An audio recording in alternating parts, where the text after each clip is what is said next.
I'm Kelsey Moser, and you're watching Thorin's YouTube channel, where no sandbagging goes unscrutinized. Okay, this is going to be the third episode of Elitists United, our EU. Supposedly, it's just a European podcast that we do at some point intend to talk about the national leagues. But much like everyone else in Europe, while we are aware they exist, at the moment they have yet to capture our imagination. So, I mean, to be fair, if you call the show Elitists United, you can't talk about the national leagues every time. So it'll happen eventually. We'll deign to talk about them. So for this episode, it's a double episode. We've got two guests. So we've got Caedrel in the bottom right-hand corner, former, I don't really know if I want to put like protege veteran on him. I don't know who I'm doing a disservice to there. So we'll just say he used to play in one of veterans' teams because, and I think everyone is aware of that by how incredibly biased towards him veteran has been for the last 1 year. So it's not really a surprise, is it? There's that one. Obviously now he's marginally better scenario. He's in XL. Again, I don't know. Only God can judge these teams. But whatever, you're in the LEC. That's pretty good still. It's not bad. Our other guest is obviously Memento. Used to be in tough times himself. Was in ROCCAT. And I'm not talking about Season 4 ROCCAT. So obviously wasn't that great. But you know what? You've won 75% of your games so far, Memento. So new world for you, mate. Yeah. It's a hell of a new world. Exactly. Right. So... Veteran, to start this episode out, I don't think we should do the boring thing of like, because the problem is every episode, the most easy initial one is like, oh, G2 wrecks everyone. Oh, Fnatic, they're shit, aren't they? It's like, that's been the same storyline for every episode now. So let's start with a different team, right? I want to start with, obviously, one of everyone in this call's favourite teams, because they're actually the team I referred to, which is Schalke, who have continued to stay atop the table. They're in second place still. So, Memento, give us some insight into this Schalke team, because they're a team where, on paper, I don't actually think a lot of people had this team as a team that could be near the top of the league, right? You know, some good players, but what happened to this team that's brought you together and made it such a strong team? I mean, I think in the beginning, when everyone heard about our lineup, everyone thought that we would be like a bottom tier team. I'm not really sure why, because I guess because Odoamne looked like pretty bad on Splice, but he was like put on tank duty the entire year. And then I came on from ROCCAT, had like some good games, so people like sort of gave me a chance. I thought that I was like decent at the game now. And then we had Upset, who obviously played really well like last year. And obviously Ignar had this like horrible year in LCK, so I can understand that, why people thought that it would be like, I don't know, a bottom tier team. But I think like in the beginning, I didn't really have any expectations like of how good we would be. I wasn't really sure, but I thought like we had really strong solo laners, at least like Odo. To be honest, I thought before I actually thought Odo was like the biggest coin flipper in the entire world, like, and I had no idea like how he played as a top laner, so I wasn't too sure about him. But then when I got to the boot camp, we started like scrimming a bit, and he was like permanently winning like top lane, always having like pressure. So I was like, why the hell do everyone think that this guy is like really bad? Like, I'm wondering where his reputation comes from. Why is that then? Why does everyone think he's really bad? Splice last year. The Splicer, because everyone thinks like, because obviously he's like a carry player, like a carry top laner, but everyone thinks that he has to be, so he gets put in like this team that's just playing for late game the entire split, and he's like known to be like a really proactive player. And I think it was just like a horrible mash of players like in Splice, at least for him. I think the rest of the team of Splice was fine. They all enjoyed like just farming for late and just not doing anything. So, I don't know, like that just seemed to be their playstyle. But I would say like our team we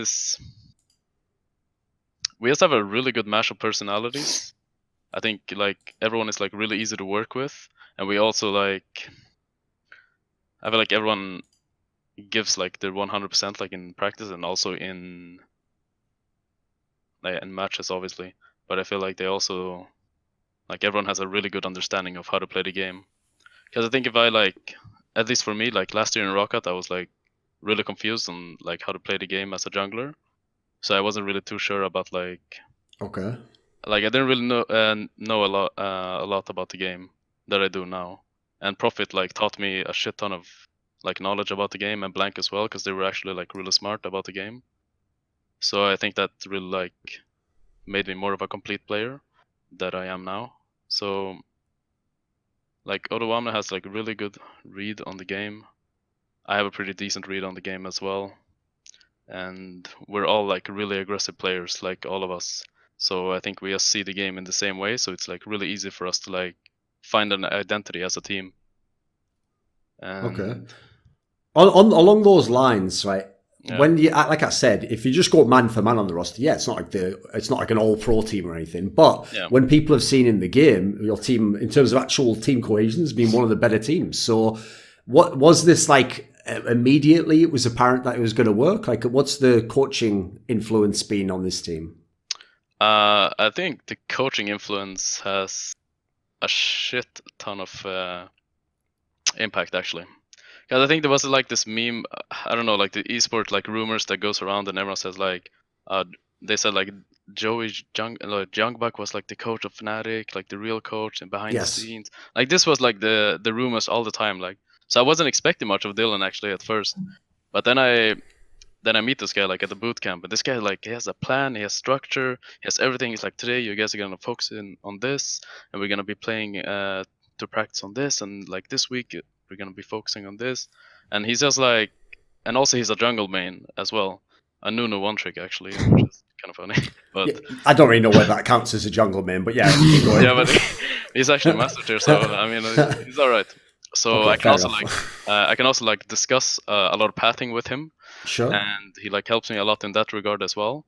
So I think he's just like a really good coach. Like he has to make sure that everyone on the team is like on the same page and what we want to practice. So it just makes everything a lot easier. And I think like in my former teams, my coaching staff has not really been like, yeah, well, that good. So what about on Schalke in Challenger Series? How was the coaching staff? When I had that veteran guy, I remember that team was. I wouldn't say that team was like really that structured or professional. So, like at the time, I think we were just 5 players just trying to like trying to qualify. Yeah, trying to qualify, doing our best, and just like playing some. And having like I don't remember 7-hour-long draft. I remember the 7-hour-long draft sessions before the playoffs, where we basically had like some huge disagreements about how certain matchups, particularly around mid lane, was played. By the way, Caedrel was our mid laner at that time, Thorin. So I actually had Caedrel on 2 teams. So wait a minute, Veteran. So you were the coach. You had Memento and Caedrel. Yes. Why wasn't this team sick? We qualified, so. I mean, we did qualify, but we qualified and we took the Giants roster was the only one that we lost to, although we beat them in the regular season, and we took them to 5 games, and then someone decided this Cloud Drake was a really valuable thing to go for in the last game. Yes, the $1 million Cloud Drake. Who did that? I can't remember the call. I remember that was you. You said let's fight the Cloud Drake. Yes, the Jarvan just pummeled through the Cloud Drake. To be fair though, like, if you just follow the timeline, like, he hasn't said anything wrong. I mean, that was before he was taught the game in broken English by Profit. So, I mean, at that time, he didn't used to know much back then, guys. You know, like, that's why he had to do all those ganks in the first 10 minutes. Because after that, he was like, fuck, what is this macro thing? And then Profit was like, I can't even imagine what he told him, but it turned the whole game around. He didn't really tell me, like, specifically anything. It was just that he came from SKT and he had a really good game understanding of the game, and also Blank came from like Gen Air, so they just like taught me a lot about like his minor macro things, like about jungle as well. And then also Freddy was like pretty good on this tempo thing. He was really horny about tempo. Like, if he saw like a play where you could like, it's like take this tower or get a 5-second tempo, it's like get your ass back in base, man, and then you just base and get the tempo. But I think the ROCCAT was definitely where I learned like everything about the game, or like most things. I still have a lot to learn, obviously. Sure. It sucks because I really want to like defend Youngbuck here, but it's really difficult with the way that Fnatic is going. Because it's not like those rumors came out of nowhere. Like if you talked to the players that were on Fnatic, they would all say that Youngbuck had a huge impact on the strategic manner in which the game went. So It would be, in different circumstances, easier to say that like Dylan probably learnt a lot from Young Buck as well. But it's like, I mean, it's obviously difficult given the circumstances of Fnatic. I mean, I have no idea how Young Buck works. Like, I don't know what he does or like what he does best. I'm just saying, like, from what Dylan does, like, I see the impact that he has. Like, he can really bring a team, like, to make sure that everyone is like on the same page, and he's actually, I think, he's just hell of a tryhard coach, and that's nice to see. Okay. Right, what about, let's talk a little bit about XL then, Caedrel, before we get into like the wider league, and then everyone can just talk about all the other teams, and we can all just laugh at them being bad. So, right, in this scenario, if we set it up the same way, I don't think many people had much expectations for the XL lineup, you know? It's one of the ones that, like, obviously XL as an org isn't particularly famous in League of Legends, actually. The lineup has some interesting choices, certainly, the directions they took, right? How would you describe this lineup? Like, what was the concept of this team? I mean, it's a 10-man roster, but speaking of just the LCS roster, I would say like Xpect brings a lot of knowledge to the team. Like, he went to Worlds and he went to MSI with G2 and stuff, and he's played against the best players in the world. And you can notice that when you talk to him, because he's really, really smart about the game. And I think I get the same vibe as what Memento does with Profit. Like, Korean top laners, man. Yeah, I don't know. Like, he just tells me everything about jungle and how I can like optimize pathing and stuff like this, and he just tells me a lot about tempo and stuff as well. So these guys are fucking nice guys, aren't they? They're not only playing, they're just teaching you guys how to play the game as well on the side. Yeah. What the hell? He just seems really smart. And then we took like a rookie AD like Jessica, who is going to need time to ramp up, but I think in a couple more weeks he'll really step up and perform really well. And then we took veterans in mid and sports with Kasing and Exile. And I think so far it's been going okay. Like, I think we should be a bit higher in the standings. Like, a game against G2, we should have won this game. Sure, yeah. This was a close one. The game against Vitality, we should have won this game yesterday or the day before. This was a guaranteed win, but we just were really sloppy. And yeah, the week 1 game against Splice, I think I lost that game a bit because I was playing a bit too crazy. But that should have been a win as well. So we should really be like 4-4, but yeah. We'll see what next week does. But you're not. Yeah. That's the thing, like, it was the same when you always think like, yeah, I should have won that game and that game, but at the end of the day, you're just like... Yeah, I mean, I think that the games that we lost were, like, on us losing the game rather than the enemy team winning the game, so, like... yeah, I agree on that, actually. In that case, you shouldn't have won them. Exactly, like, we shouldn't have won them, but like, the benefactor is, like, we lost them ourselves rather than actually getting stomped or anything like this, so, like, against G2, it was a bit of a shit fest as well, so... That sucked, but against Splice, for example, we should have won, and yeah, Vitality as well. But yeah, we lost it. Okay. And did you already know Ferndog, your coach? Did you know this guy? I've met him before, but I never really spoke to him like properly about the game or anything like this. So it's my first time working with him, and the way he operates sounds like similar to Dylan. Like, he sets goals and he gives everyone individual goals, and he makes sure the team plays around for certain things every day, and we look for like improving on certain areas every day rather than just playing the game and reviewing it. We like try to execute certain comps every day, and yeah, just look to improve the team as a whole. Okay. Right, what would you actually say is your, like, Caedrel, would you actually think that this is your best split in the LCS so far? Well, it will be, because I didn't really play a full split yet. I played 4 weeks at the end of H2k when like everything, the ship had already sunk basically. So like I just came to like dive down into the ship and just have us swim around, you know. It was already fucked. I mean, we got some wins, right? Like position. I mean, we got some wins. Mid-lane, right? Yes. I mean, you guys are playing funnel when it was already patched, man. I mean, there was a few things that happened there, and we almost beat like Misfits and stuff with Shook on AD and stuff like this. So, yeah. I mean, I started to shine a little bit there. Like, I couldn't really do much about the situation, but I feel like on this team I can really start to shine. So yeah, it will be, most likely. See, come on, Memento. Think about it. Like, the last thing someone would expect you to do is play it when it's already been patched. That's genius. That's an informational advantage you have over them. Of course, it might then be impossible to execute. So, you know, that part, after step 1, the plan really falls off heavily in terms of how great it is. But I mean, we had Shook mid, and we were against Fnatic, and at this point they had caps, right? So we knew, like, with Shook mid, it was a fucking disaster. So we had to come up with something, and like 20 minutes before the game, I just like spoke to Veteran, spoke to Schalke, and I was like, let's just double jungle. Like, it's the only way we're gonna win. Like, try and like get both crabs and then just gank caps from both sides with sweeper or something. I mean, to be fair, he was against caps, so Well, I understand the approach. This was the strat.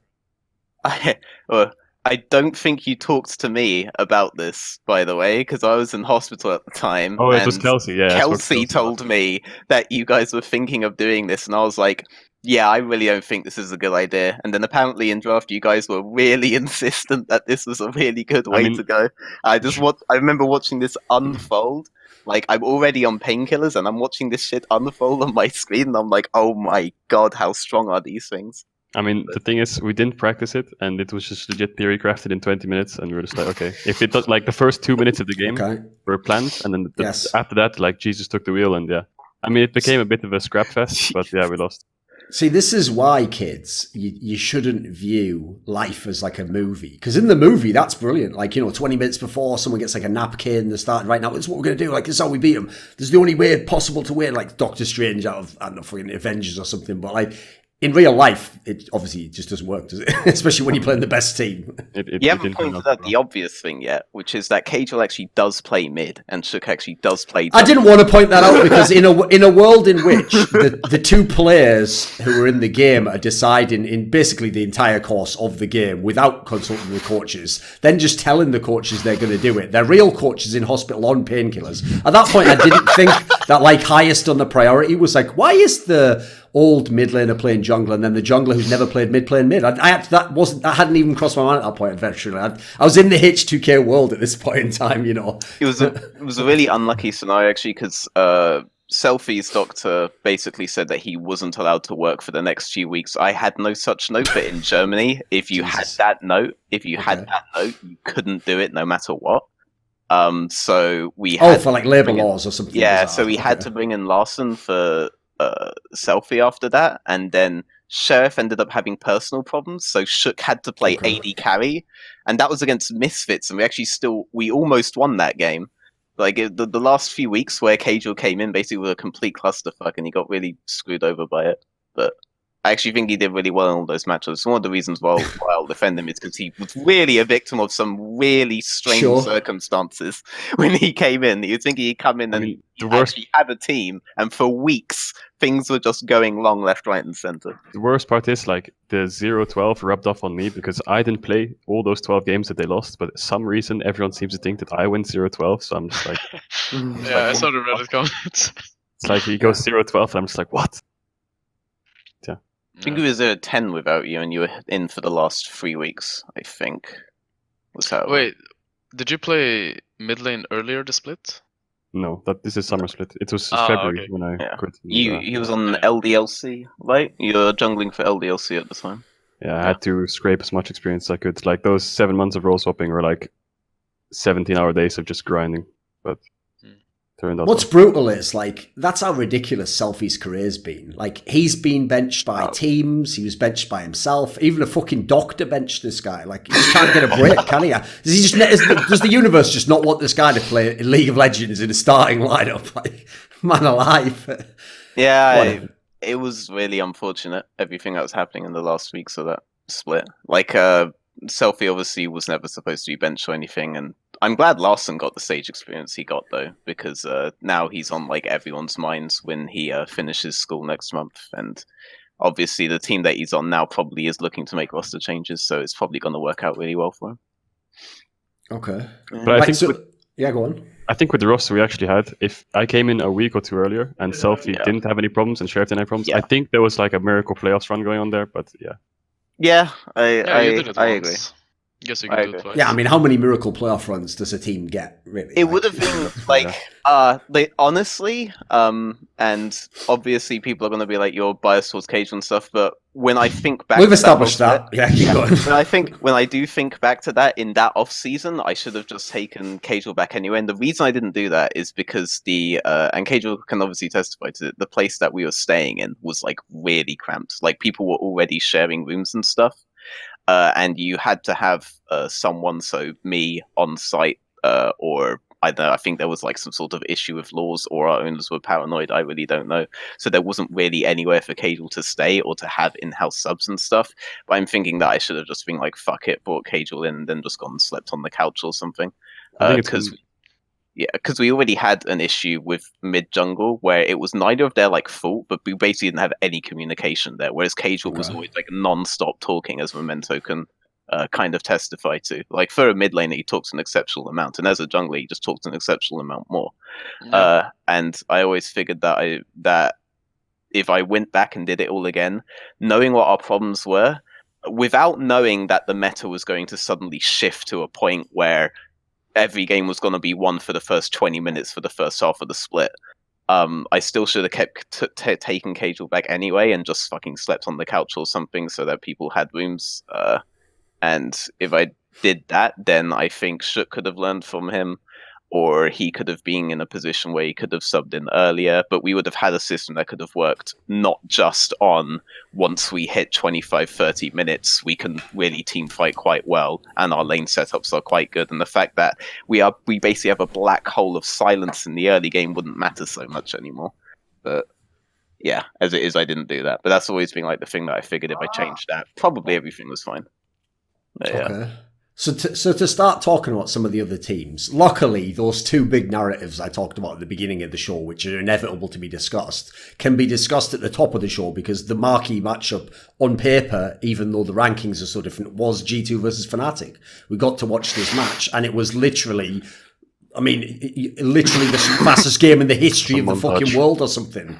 Yeah, it was outrageous. And if you watch the actual game, so before we even get into the context of like where the two teams are, etc., I'm not usually a huge fan of like dissecting the draft, but how many teams are playing on at the moment? Like, why is Reckless playing Jinx? Like, there's some very interesting decisions going on here, especially obviously if you're a team that's got a really bad record. Like, that kind of implies something about what must be going on in scrims that you decide to do that in the stage match. So what do you think about this particular matchup, Veteran? What do you think you have to say on either side?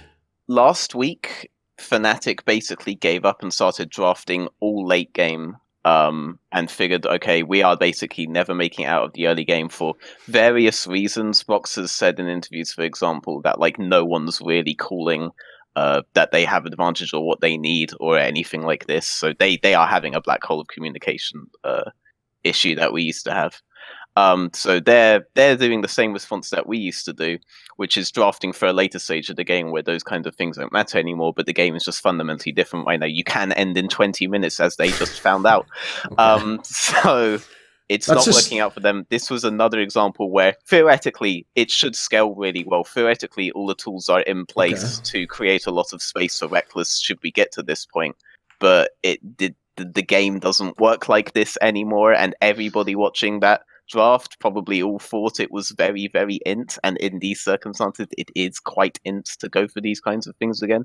But they've been doing this for weeks. They just hadn't played a team as powerful as G2 that would abuse it as hard as they did. Okay. Right, jump in, anyone who has anything you want to say about this matchup. Like when I'm like looking at drafts and like stuff like this, I feel like I have a big voice, and I like always, if I see something in the draft that I don't like, I always question it. So if the enemy team first picks Jace and Lucian's open in this kind of meta, I would like be absolutely shocked if my team didn't pick Lucian, and then they went Ornn Thresh, which can get hard counted by Lucian Braum, and then you automatically draft 2 losing lanes in the first rotation. Like, I mean, this draft, I would just leave the stage if this is my draft, honestly. And then if you like want to go Jinx into Lucian Braum, like, I'm not sure if they tested it, but like, I don't play bot lane right, but it can't be good, right? Because you're going to lose your tower and stuff like this. So like every lane, as a jungler, every lane is losing, and this is the worst that you can have. So I would just stand up about this, because if you prepared this kind of draft, then I don't know who was in the talks for the preparation, but maybe the jungler wasn't, because I wouldn't want 3 losing lanes.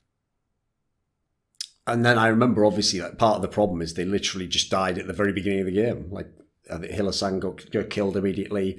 What is does this actually, and by the way, Veteran, when you said that, like, you speculated that this is a plan where it's like, well, we're going to lose the early game anyway. Is that actually a viable approach if everything else is flawed? No, it's not anymore. No way. The only reason it was, like, working out for us way back when way back when we were doing it last year is just because the game was completely different than it is now. And now you do have like Lucian Braum is the meta right now. You're not playing Lucian Braum thinking we are scaling really hard to late. You're thinking this turret plating is mine and it is mine now. And you don't pick Jace for the same thing. You're picking Jace for we want the turret plating and we want it now. And the moment that Fnatic did their early Leash side Lee's red buff jungle, like it was over. Like they had so much tempo and they just carried it through to the end because you can accrue such significant advantages in the early game that this kind of strategy is just not viable anymore. And I only say that this must be their plan because I can't see any other plan when they do drafts like this. So I mean, I think you can make it work if you like. So what I think is, if you do draft this kind of comp, you have to split the map, because if you're going to have one losing lane, then you may as well, like, if you're going to have 3 losing lanes, you may as well like try and cut it down by just crossing the map and just splitting it and just praying that you can scale. Because if you're playing against Jace, Olaf, obviously he's going to invade your red because you need to path bot side with Jinx Thresh, and that's what he did. He just took the red and Raptors, and Roxa was a bit fucked. So I think they should have just late invaded bot side and then just split the map and just prayed Jinx farms the 3 item. Yeah. The ridiculous thing is, I've just checked now, and in LPL, nobody has played Jinx at all. They've had tons of games where they were in LPL, and then in LCK, it's been played 1 game ever. Yeah, I know that you picked Jinx into Kai'Sa, right? I think that was like a thing, but never into Lucian. Whereas I do kind of agree with you on principle, you'd have to be invading bot side versus Braum Olaf, and it's like it's really difficult for them to actually get the start that you want them to get with the composition that they had, especially versus what G2 had. Like, if you're going to draft like this, you don't even have the option to do that. And this is kind of ironic because initially in the first weeks, Fnatic were essentially losing by going for over-aggressive level 1s, but they didn't even have the option to do that in this game. Yeah, but I think you have to flip the coin with that kind of draft and just late invade and pray they're not there, or you like early invade and drop wards. You should not be in that. You should not be in that draft in the beginning. Yeah, like, that's it's true. just, I don't know if they're just picking it just for comfort, because once you start losing a lot and you start like doubting your own picks, then eventually like a lot of players just go back to their comfort. And I don't know if Ornn is not a good blind pick. They flex it, no? Like I know. Enemy has Jace. I mean, where do they flex it? I mean, they pick Thresh and Ornn first rotation. You can't flex it, yeah. Yeah, there's no flex. There's just... Okay, yeah, no. Technically speaking, no. But Reckless had actually been playing an odd amount of Ornn AD carry, even on stream. So when that was picked, a lot of people were initially thinking that this was the kind of flex that they were looking to do. Maybe that was the 300 IQ play, because then it was like, oh shit, this is going bot lane to Reckless. Nah, I'm taking Jinx.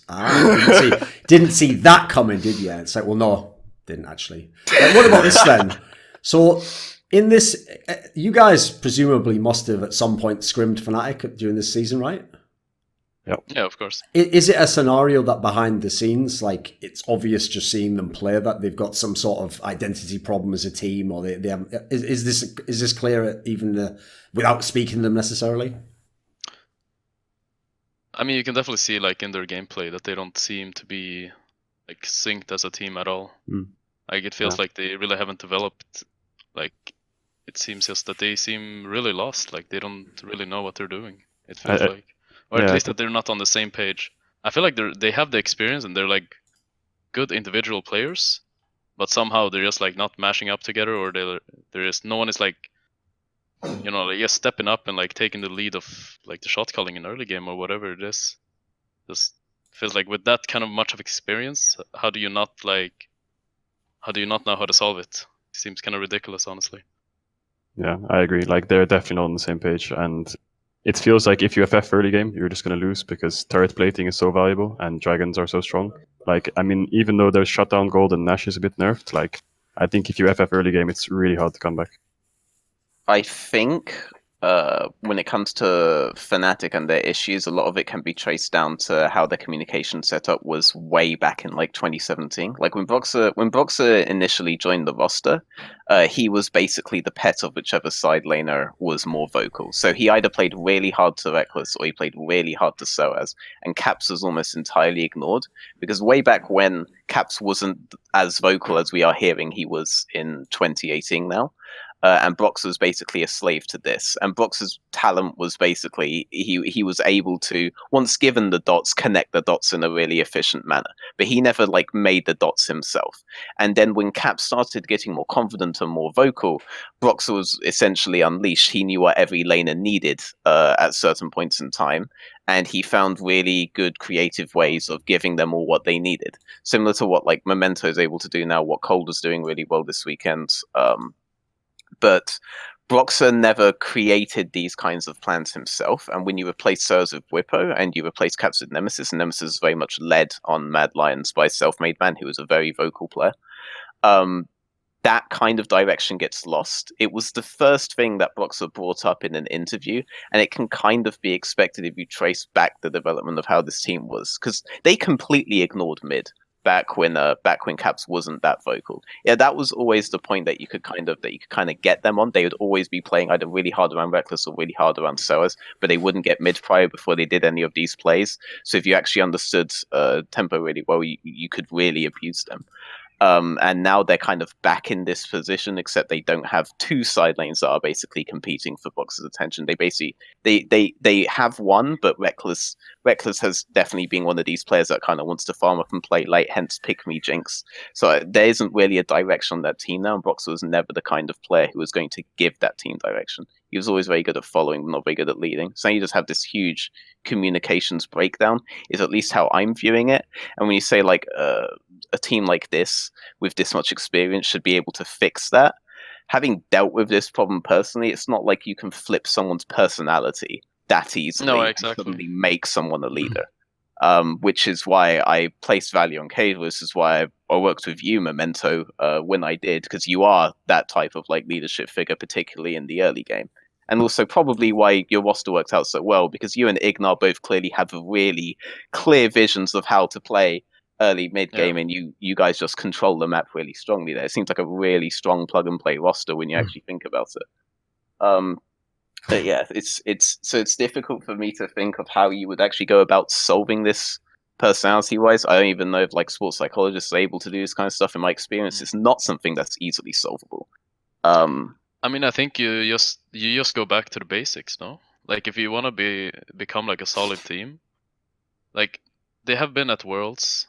Mm-hmm. And you said that they had like the structure of the communication that they had before. Yeah. And they knew what to do at one point. Like all they have to do is just go back to the basics and realize what they did was why it worked for them. Yeah. And then just get like ideas from there. Like you say that Broxah can only work if he gets like direction in the game. Mm-hmm. Maybe that's true, but he's also like played with them for 2 years where he has been getting direction for 2 years. Mm-hmm. And it's up to him now to like use that experience to lead himself.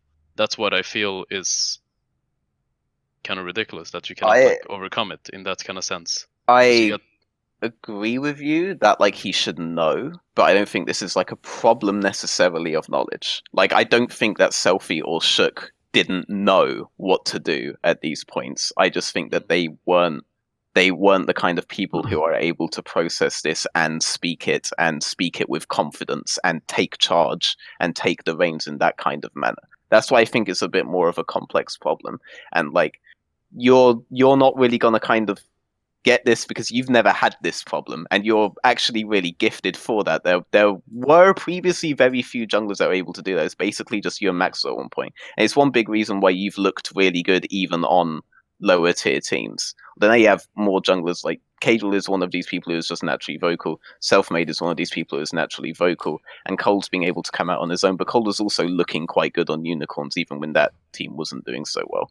I agree. It shouldn't really be like an excuse or something, but I don't think it's a knowledge problem necessarily.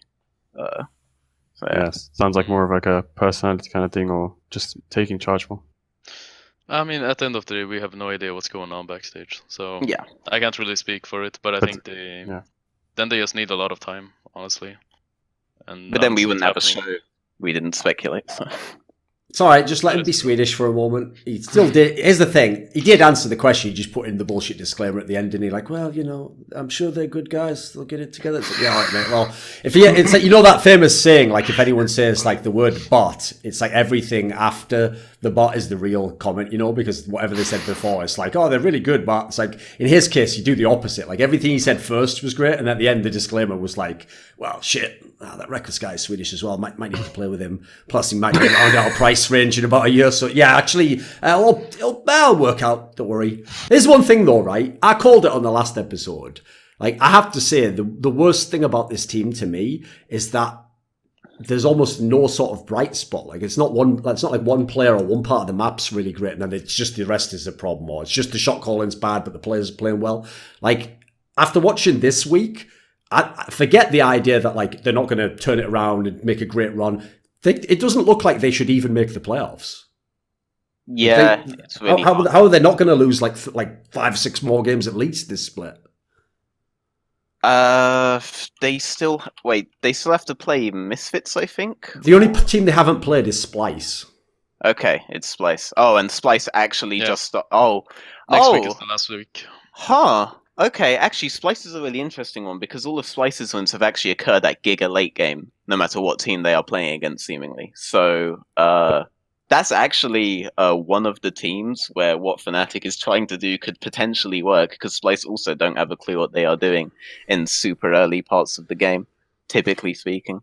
Maybe this meta shift helps them a lot with the crit changes and AD carry. It looks like it's really, really strong now. And it looks like it's going to be a 3-item spike AD carry meta where like Tristana and Jhin are really strong again, so Reckless can maybe save the team if he really steps it up on those champs. I mean, how I would interpret that would be that top lane might just end up mattering more so than it did before. And I wonder if that would actually necessarily be good for Fnatic the way that they are right now, because whereas Whipper was really good when Victor top was meta.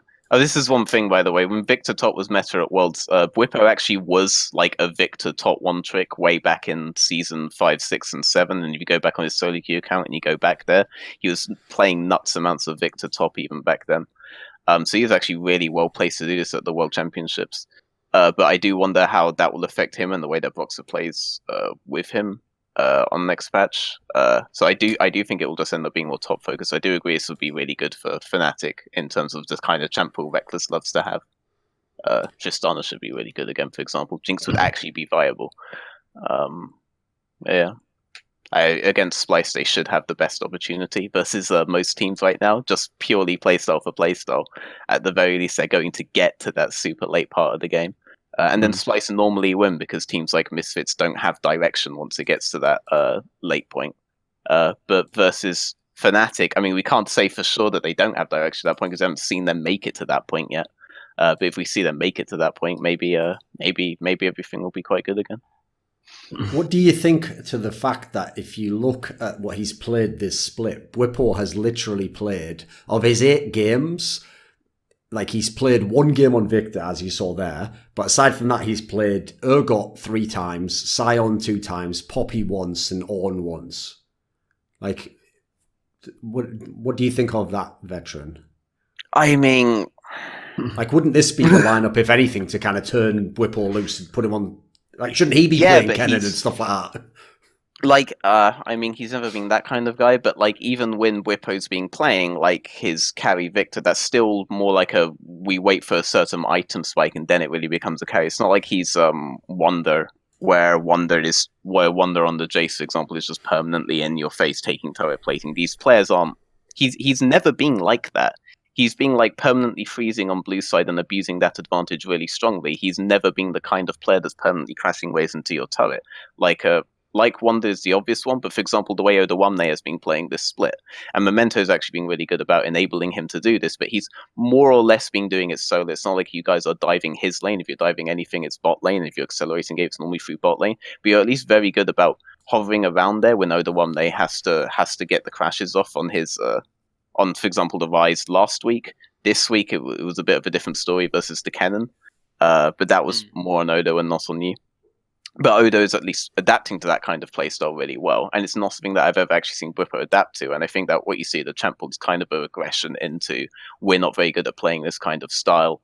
probably because of a communications thing. I'm not going to out and out say that he can't play this style, but they at the very least don't think that as a team that they can pull it off, and that's what you're seeing at the picks. And that's why I would hesitate on whether or not these changes will actually benefit them, because I think that this top lane way of playing is not just going to go away because bot lane is now 3 items spiking AD carries. If anything, you're more likely to accelerate the game through top side now. Okay. Right, Memento, what do you think of the G2 that has begun the split so far? No losses. Sure, they've had like a couple of games that had at least a chance to lose, but no losses so far. So what do you think of this team? I mean, I think there is 5 insanely good players, but I don't feel like they're... When I see them play, I feel like they're just like 5 insanely good players that are playing like solo queue together, and they have like some sort of understanding like how to play with each other. But I never feel like they're actually playing as a team, but it feels more like they're just playing, like they're just individually just outperforming their enemies, and that's why they look like so insane. And I'm not sure how long they're gonna be undefeated, but I think it's gonna be like quite a while until any other team catches up, because I think they're just not like, no other team is gonna outperform them like individually yet. So I think like at the end of the split we'll see in playoffs, and I think a lot of teams are gonna like step up and actually beat them. They almost always have a winning side lane. Yeah, I mean, that's because they have really good solo laners and really good players. And their mid laner basically can't lose. So they always have something to play for. And the only time this hasn't been true was actually versus XL. And then even when you're making good collapses that kill everyone, Caps isn't dead, and Caps isn't dead for the next like 20 minutes. And that was like a really good insurance policy they had. But outside of that game, where they did kind of show that they didn't have a good plan to get back in, and they wouldn't just default back on the fundamentals of the game. Yeah. Other than that, they've always had a side to play around, and honestly, they have played really well with tempo to that. Like the Fnatic game is basically textbook example of it.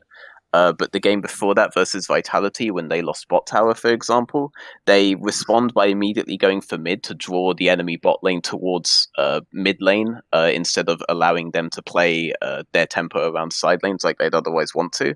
I think that was actually just a really good conscious decision that they made. It drew the 2v2 into mid, and because both their solo lanes are winning, once again, they always have a side lane winning plan. Caps doesn't seem to lose. Once they're in that 1-3-1 setup, they have 2 side lanes that are pressured, and now the fact that the mid lane is a 2v2 that for the rest of you're losing, given that the tower is down, it's really easy to prevent them doing anything with that. Now if you just draw pressure from a side lane to there, they can't push that advantage. So I actually don't think that they're necessarily like just playing solo queue. That seemed like a very conscious decision on their part, and they seem to have a very good understanding. But obviously versus XL, that didn't show up. And versus SK, I would also argue, with their early game wasn't really that strong. It didn't quite show up there. Their lane setups weren't that good versus SK, but SK kind of hinted away their tempo with really bad resets, mostly from Crown Shot, so they weren't able to get the setups that they were intending to do in like optimal scenarios. But other than that, it's really difficult to criticize this roster when all their players are really, really strong, and they have such a good idea of how to play when they're ahead, and they clearly have a good idea of how to play when one of their sides is losing. But we'll see if the insurance policy of Caps ever like vanishes, then we'll see how it goes there. But right now they haven't been able to show these kinds of potential weaknesses, so it's difficult to criticize them. Yeah. Must be nice to live the charmed life that Caps does, where you just get to play Soy and Akali in the game. It's like you are already known as like the best player in the league. I mean, yeah, it was a pain. Like when we faced them, I think we did a really good job at shutting their bot lane down, which was like also one of their strongest points. So their bot lane was kind of a bit behind, and then top lane was playing a tank, so we didn't really need to shut him down. But yeah, the Caps insurance came through. Like what I noticed about G2 as well is like the way we started team fighting against them. Like the first 25 minutes, we were winning fights because our comp was really easy to execute because we were playing Nocturne, Galio, Sion, and we had obviously a Syrakan, so we just dived onto their backline.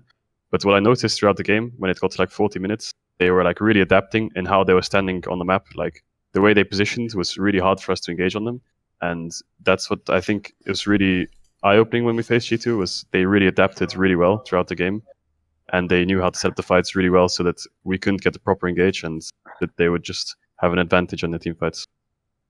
I mean, at least you guys like put up a pretty good fight. I mean, for us it was just cards in the jungle, and then 1 minute later, everyone's just dying all over the place, and I'm like, yeah, okay. Then the game was just over. Like we made like one mistake or like two mistakes, I think. That was a pretty fucking shitty game, and I do not want to relive it. But like, that was the only loss for ages, though. Like, yeah, it was. I mean, they really caught us off surprise. Like, I wasn't really sure about this Karthus pick, like how strong it was. But if you have 3 winning lanes, then I think it's so OP with 3 winning lanes. Really like it's broken, unbelievable. You know, top is like, yeah, it's really unreal actually. That's why I think Karthus is like so broken for them right now. And also something that's like really annoyed me was in our game against the G2, like we had Nash and we went to Elder and we were doing an Elder Drake, and we were going to secure the Elder, but Olaf flashed towards the Drake and smited, but instead of smiting the Drake on 1.4k, he smited me, and I think he misclicked. Yeah, so Jankos misclicked, smited me, and then I smited the Drake thinking he smited, and then Perks got Drake with Draven ult, and I was just like, what? And then and then they stole Drake because of a mistake, I guess. But yeah, you could actually hear their comms. They were like, "Yeah, I'm gonna go in and smite now," and then Perk's like, "Yeah, I will do it," you know. I missed the smite. I was like, "What?" Leash it for them actually. That's so nice. And then that's how they got back in the game, kind of. Just really annoying. Don't worry, he got outsmited by Norskaran, so. But to be fair, you know, I did not even see him in the pit. I did not have a ward or anything. Oh yeah, you got outsmited by Norskaran. Yes, I mean only Norskaran would do this, like a true. But he's the kind of guy to put a mastery emote as well when he jumps out the pit. Yeah, exactly. But you can't do that in LCS. Yeah. But man. Right, there's only one team that G2 hasn't played so far, which is Misfits, and obviously that will be the game they'll be playing very soon. Is Misfits going to be the team to beat them, or are they going to go 9-0 and then start the second double round robin? They're going to go 9-0. Yeah, 9-9. No matter what, they're going to go 9-0. Yeah, I think so. Yeah, I don't see Misfits being able to beat them. Who do you think are the teams in the league that, again, obviously ignore the standings, who like stylistically or in terms of the play, who has the team that is going to be the first one to beat them? If you had to put your money on a team. XL. Schalke, I think. I think we have the best chance, honestly. On what I think if we fix our issues, like for the next, we face them in week 6, so in 2 weeks, I think. And I think if we have like a normal game where they don't have like Karthus or something, and some like X Factor, and we don't give them like 3 winning matchups, but it's kind of hard because they have like a really adaptable champion pools in their team. Like every single player on their team can like play anything, so it's really hard to draft versus them, which gives them kind of like a draft kingdom every game. Apparently you both play them on the same week. It's both of you play on week 6, so you play them first. Shit, Caedrel. Let's make them go 0-2, baby. So actually, you have to understand, Caedrel, this actually means that if you lose to them, it's not even your fault. Like that means that Memento didn't do a good enough job making them focus on his team to try and beat them, and then he warms them up, and then you're supposed to finish them off in the second game. So if they go 2-0 that week, we know who to blame. It's like a boss battle of 2 phases. You weaken them, and then we take them down. But in this scenario, Memento's like Krillin, and then you just come in and see what he did wrong and then win, hopefully. But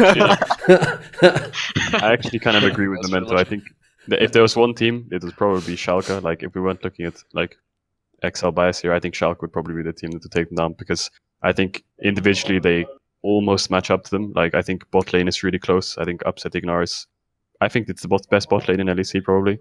And I'm not sure how good DOhDoubleG is yet, because I didn't watch many Schalke games, and the ones I did, he was playing like Lysandra. But I saw him play Akali against Misfits, and he really popped off. So, yeah, and I think Memento, really high rate jungler. So he can stand up to caps, like without getting like smashed like other mid laners. I think he's very consistent in that kind of regard. So I don't worry too much about it. I mean, week 6, that's where it's going to be at. I think it's more about like me and Jankos, depending if I can like outmatch him and destroy him. But I'm confident. I believe in myself if I improve enough. I can't tell how good Jankos is still, because in the game I played against him, he didn't play well, I think. And the other games he plays Karthus and stuff, so But I I mean, think- obviously, I think he's still really good. But I'm I just think in the It G2 is disgusting yeah. as fuck to see a team that already is winning in half the games. They're already up in the games. They've got all these 6 players who've got all these power picks because they've got so many good players. And then the jungler is a fucking Karthus who presses R before the team fight starts. So you start the team fight with less health. Like that actually, when you watch it, isn't even fun to watch. It's like what in the old days watching like a game where some FPS player goes in like a pub server and is just wrecking all scrubs. It's like that's not even fun to watch. Like where's the resistance? I mean, yeah. They have I the mean, 5 if best you players. want to It's see crazy. fun things to watch, then you will see next week in top lane.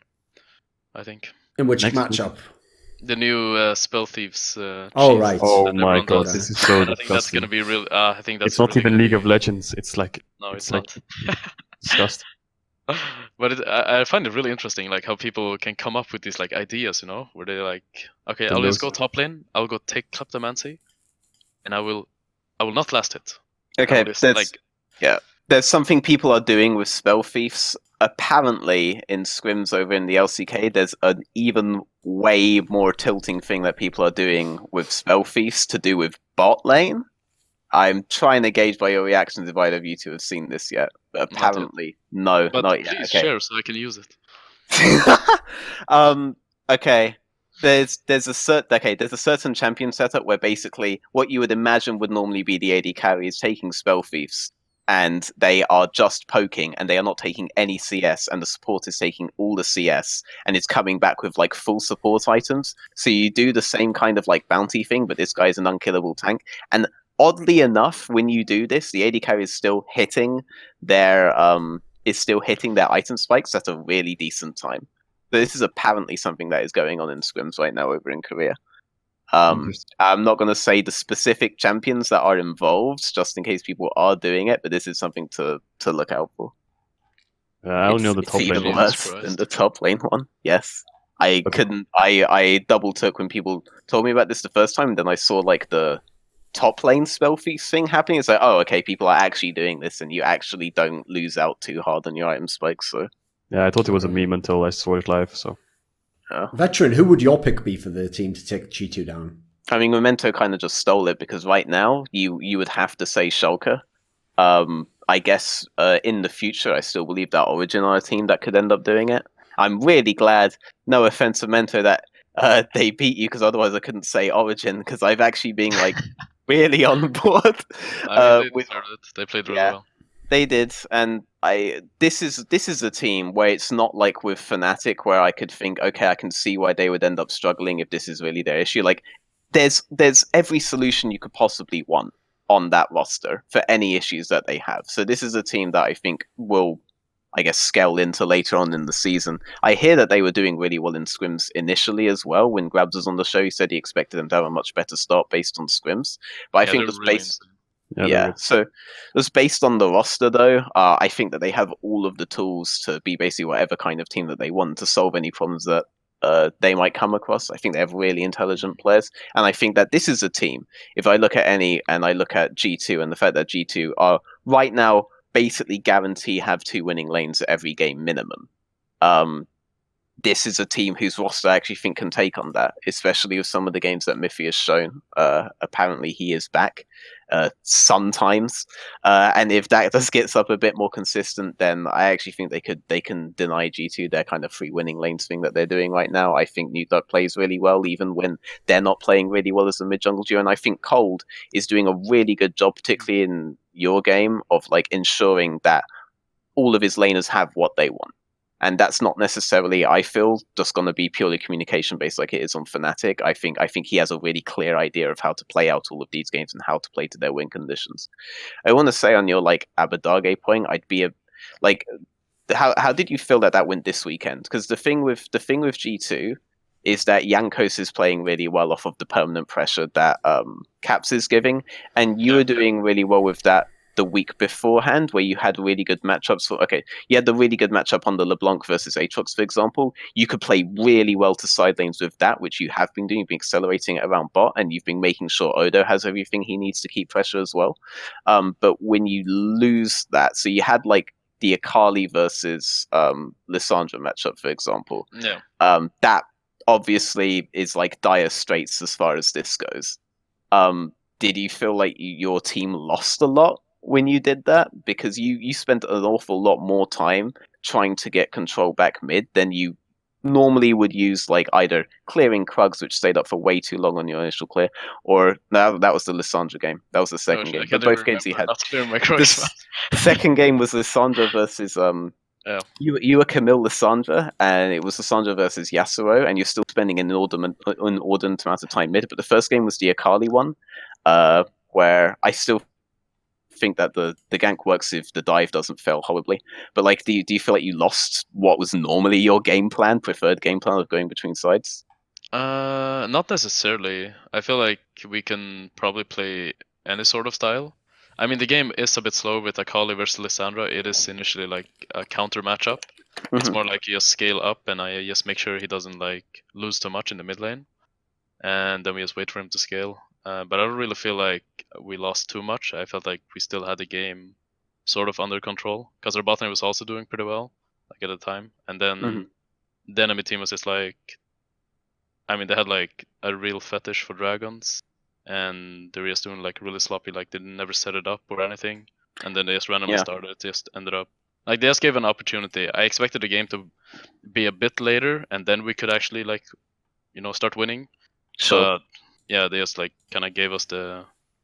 I thought the timing for the Mountain Drake was really weird when Maxwell did it, because all his topside camps were up, and you like abused that kind of like you should. But I thought that you should go in on his Krugs as well, but you ended up hovering back towards mid. So this is like another one of those things where I thought if he had like a stronger mid matchup, he would be thinking more in terms of counter jungling his topside really hard to punish him for this Drake. But I don't think you ever want to be like on the Krugs, that's like on the far end like of the entire map.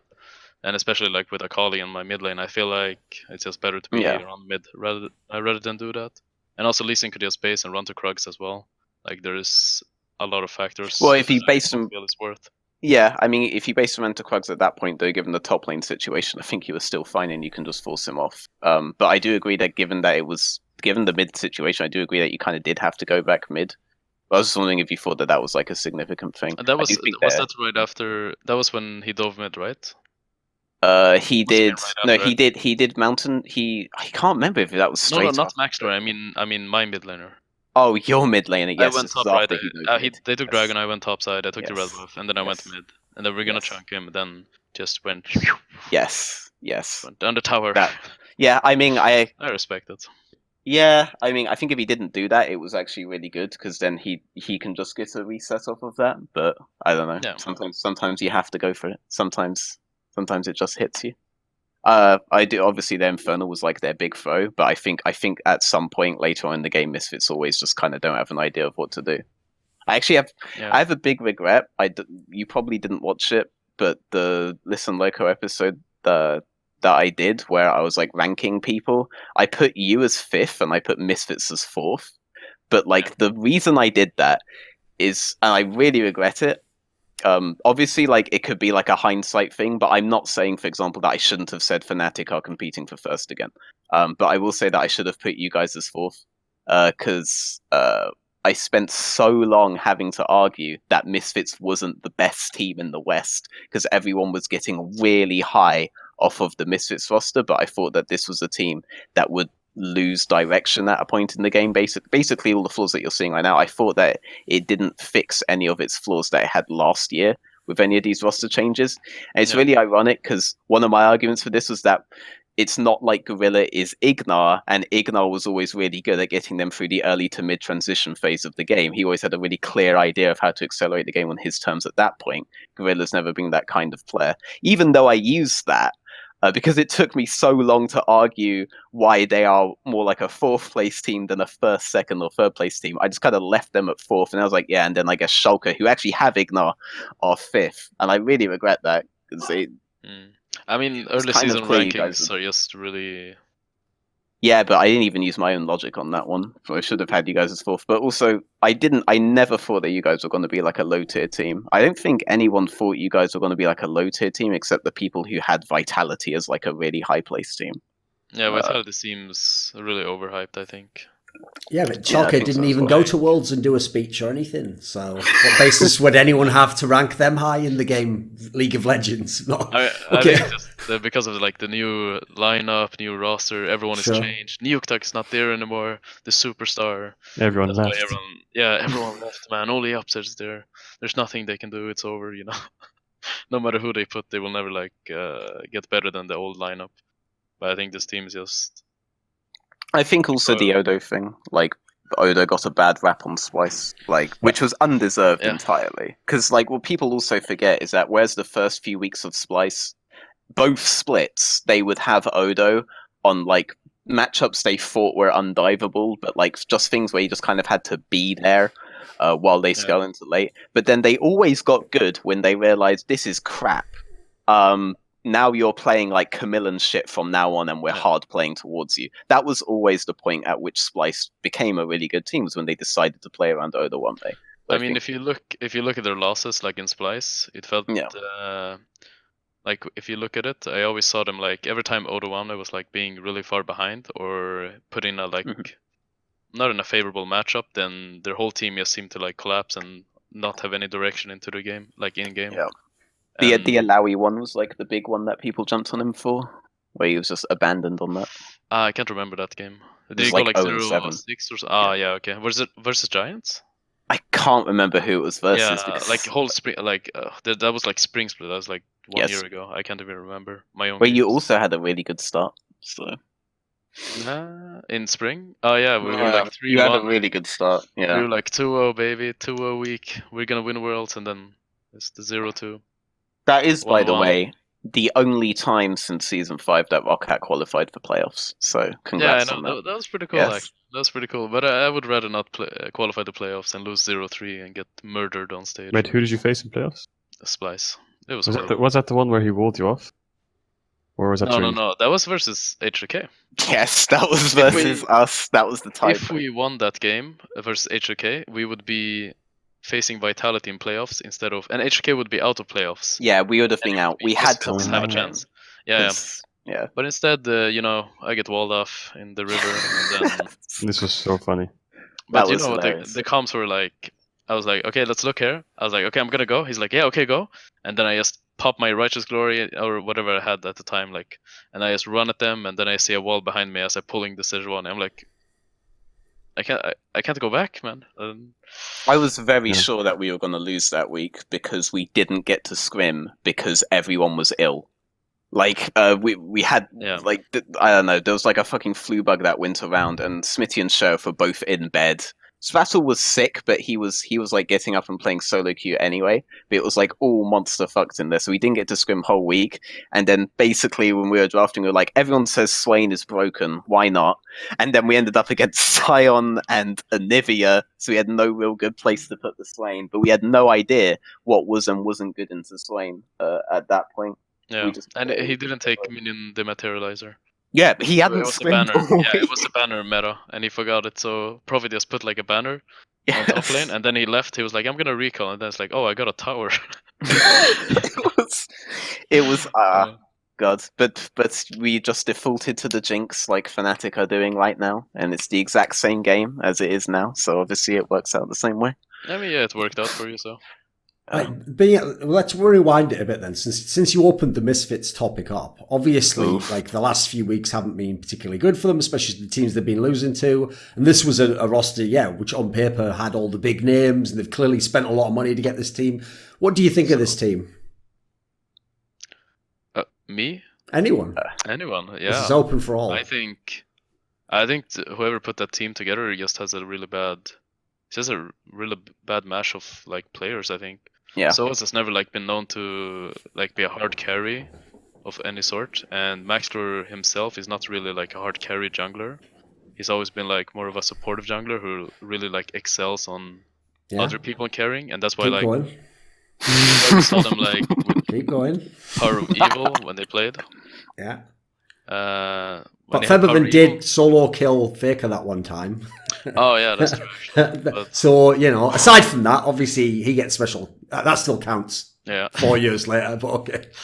No, but I think their biggest issue is they don't really have any carries. They don't really have any strong carries. And that's pretty much it. Like Hans and Gorilla are good players, but Hans in general has never been like, oh, I will smash my lane no matter what, and I will take over the game. It's more like they've always been like this consistent bot lane who never int basically.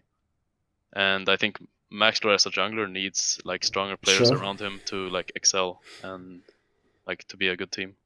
See, I can see Memento's problem as a League of Legends pro here is he actually watches the games and then attempts to base his opinions on what he watched in the games. Because if you'd have just watched Worlds 2017, you'd know that Hans Sama's like the best ADC in Europe. He's a fucking monster, you know, all the rest of that jazz. But in reality, of course, not really. I will say I kind of disagree on the Maxwell point. Like, this is going to sound really harsh, but I actually don't think there's any kind of configuration of players where Maxwell's going to be able to do what he wants effectively, because I think what Maxwell wants to do doesn't work. He used to be like the de facto smart leadership player, really good parving, back when people like Memento weren't as common as they are right now. And now he is like a worse version of that, but he also doesn't have the mechanics of other junglers. And like Jankos is a really good synthesis of the two things, which is why he's always looked really exceptional no matter what his rosters were. So you don't have like all the advantages you were previously getting with Maxlor, but you do have all of the caveats of what you're previously getting with him. And he is not a guy who's able to give his team really strong direction after the game basically ends the initial laning phase. And in the initial laning phase right now, he's being outsmarted by most junglers. So I wouldn't blame Febiven and Hans for what Maxlor is doing right now. I don't think he's that good a jungler anymore. I do think Hans is one of the better AD carries in Europe. I think Febiven is one of the better mids in Europe. So I don't really want to denigrate on them that much, but they are definitely players that need to be led in proper directions. And this isn't a team that isn't going to have a direction, but with Maxwell, it's not going to have a very good direction after a point. And that's going to be a huge issue for them. And Gorilla is not the kind of player that can make up for that, like Ignar was making up for that way back on the old Misfits. Like the I've brought up already the early to mid transition phase, and I always end up saying this with Ignar, but when he was on the Alistar, when he was on the Leona, when he was on the Fresh, when lanes were swapping around, he always found windows where he could make a pick or accelerate mid or accelerate his side lane. He always found these really strong windows, and this was a really good this always ended up giving them like a really strong focal point in the game to play around that you'd have to be completely retarded not to be able to do. And they just don't have that now. So you guys have inherited that. And I think you were really strong at similar points of the game anyway, but I think you're just a better jungler in general anyway. So I think this team, when I saw the roster, it's like, so you have the same issue. We used to just like ban Shen, and then all of Maxwell's engages just turned into ints, and he would just hand you the game. And then this weekend, it's the exact same thing, because that support player they have now doesn't make up for it. Mickey X also didn't make up for it, because Mickey X doesn't talk. Hans doesn't talk either. So neither of them are like correcting things, even if Mickey X has a really good idea of how to play the game, and evidently he does. He doesn't talk, Hans doesn't talk, no one's playing Capcom for Maxlor and actually correcting him at the points that he needs to be corrected to, or giving like an additional opinion anymore. And this roster is not adding the things that the team needed. Like, the roster change was never going to do that. It was the same problem, but addressed differently. And I think you could always see that they were not going to be this number one team in the West, like loads of people who saw all of the names just assumed they would be. This isn't a team that fits that way. We know Febiven doesn't even talk that much in-game, for example. So it's all on Maxwell, and Maxwell's never been giving this team a good direction last year, or last year they would have been insane even when they weren't just FFing at 20 every team, when the meta was like that for a really small period. The moment they had to play the game after that, they were losing, because they don't have the direction at that point. And this roster, at best, was going to be as strong as that roster was in lane. Like, so it didn't address any of the issues. It has all of the caveats. It just costs more. It still makes no sense to me. So I agree with Memento that like whoever put this roster together didn't know what they were doing, but I don't think it's fair to like blame the carries for Maxlor. I think it's more or less the other way around. You need to add things there to make up for Maxlor's caveats. Yeah, I kind of agree. Like, it's hard for me to say much because we scrimmed them a bit at the start of the split, and we faced them last weekend. The game was a bit crazy because I thought Maxlore would play more topside. I don't know if you saw our game because we had like a carry match up top and we were both playing tank junglers. What were you playing? I was playing Gragas into Sejuani, and top Gragas matchup is was... not a tank jungler. I mean, it's a low-key tank, right? It's a low-key tank. Very low key. But that the thing was the game when you destroyed or when you perma-ganked, so was... Yeah, because we had like... Yeah, okay. We had like Yasuo into Irelia mid and like got into Cannon, so top side was really volatile, and then bot matchup was melee sports. But then Maxlore, I think, he tried to counter gank top like twice, but then he spent most of his time bot side. So yeah, we just took over top side of the map. And even though we made mistakes and like all recalled at the same time for some reason, and X-Spec stole Baron, it still felt like team was still a bit disjointed in how they wanted to play the game versus how they should have played the game. And yeah, so it's hard for me to say, but that's the only real experience I've had against them. But what I can see from the outside, yeah, I agree with Veteran. Like, feels like they don't have that many playmakers when Gorillas doesn't really... I mean, he doesn't seem to make that many plays, and if you compare it to what Ignat did, it's a huge difference, I think. Like, that was a really good case study that weekend, actually, because you were playing Splice, I think, Memento, and there were like multiple points where Xerxes was going top because he figured that you were going bot side for your camp respawns, but you would go, because you're playing like really fast clean junglers like Olaf. I think that game it was Olaf versus Sedge. You go straight top because Oda1 needs this wave to be bounced, and then you go bot side for your camps. But because you go straight top, you're there for when Xerxes is there. Oda1 gets safe.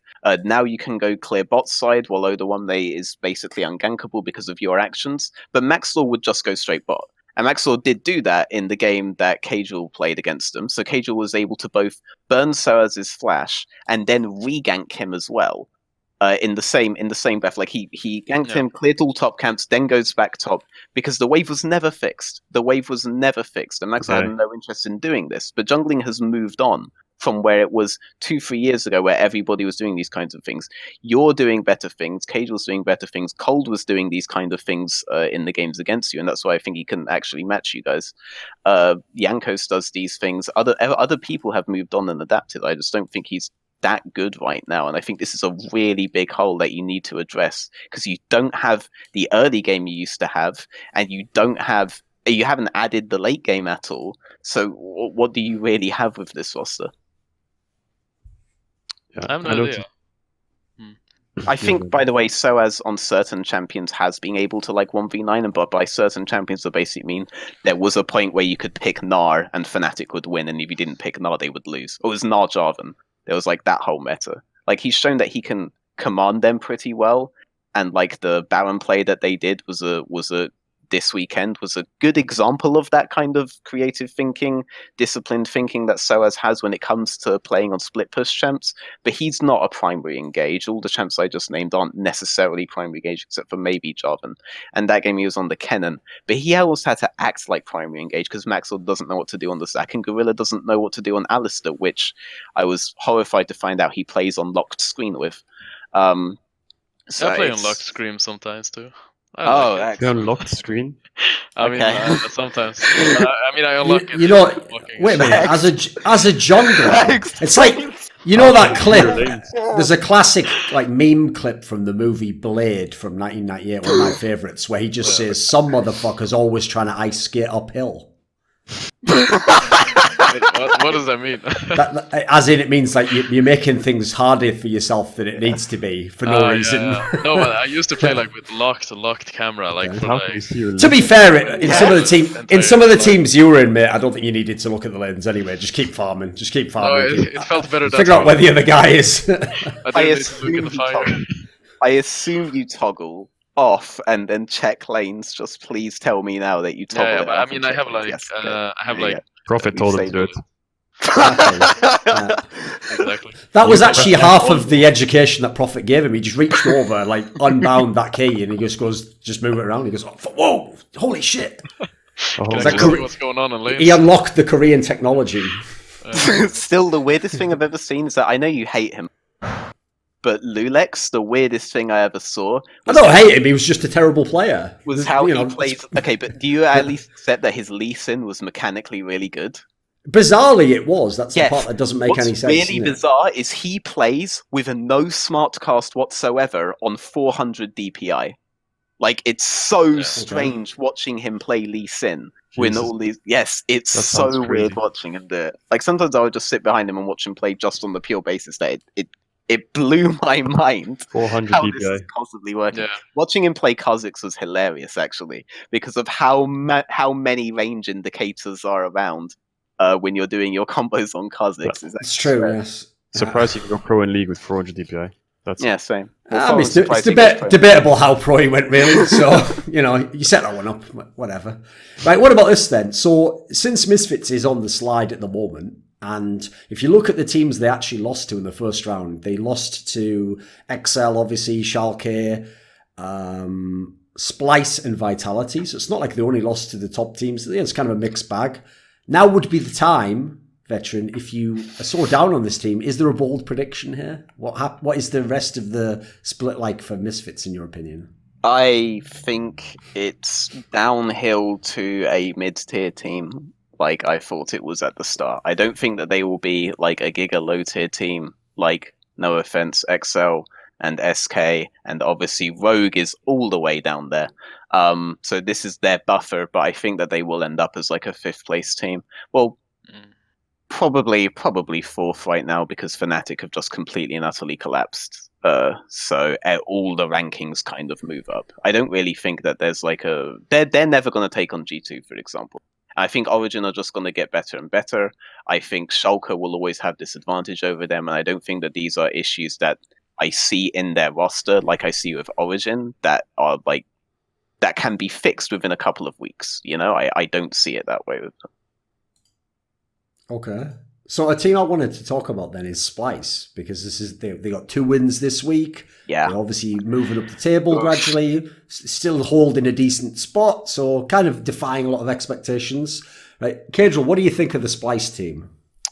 I mean, we faced them in week 1 and we scrimmed them a bit. I think they're a really, really passive team. Like, I'm not sure if Memento agrees, but I think that the way they play the first 20 minutes is really, really passive, and they're a late game team, which is even kind of a meme, but it's true. Like, the early game, we really dominated them in early game, and just because of some overrushing plays we threw.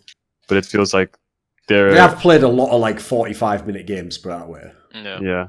I mean, it's either they just like give up the early game and just fall behind, or they just suck at the early game. I'm not sure which one it is, but like obviously in late game they're playing good. But yeah, I think if you face a team with like G2 or something like this, you're just going to get completely rolled. But yeah, I mean, I don't really like their playstyle personally, but it's working out for them. Yeah, I think that's why they also pick up the Karthus, or like why it works so well for them. Because Xerxes has always been like a really efficient jungler who likes to just farm up and make sure that he doesn't fall behind in the jungle. That's why it's kind of like hard to like punish him. But I think his playstyle has always been the same, and it's kind of predictable, like what he's gonna do and what camps he's always gonna be clearing. And I think like just the Splice lineup in general are not that good in the early game, or like I feel like they don't really have like an idea what to do in the early game, like how to gain leads.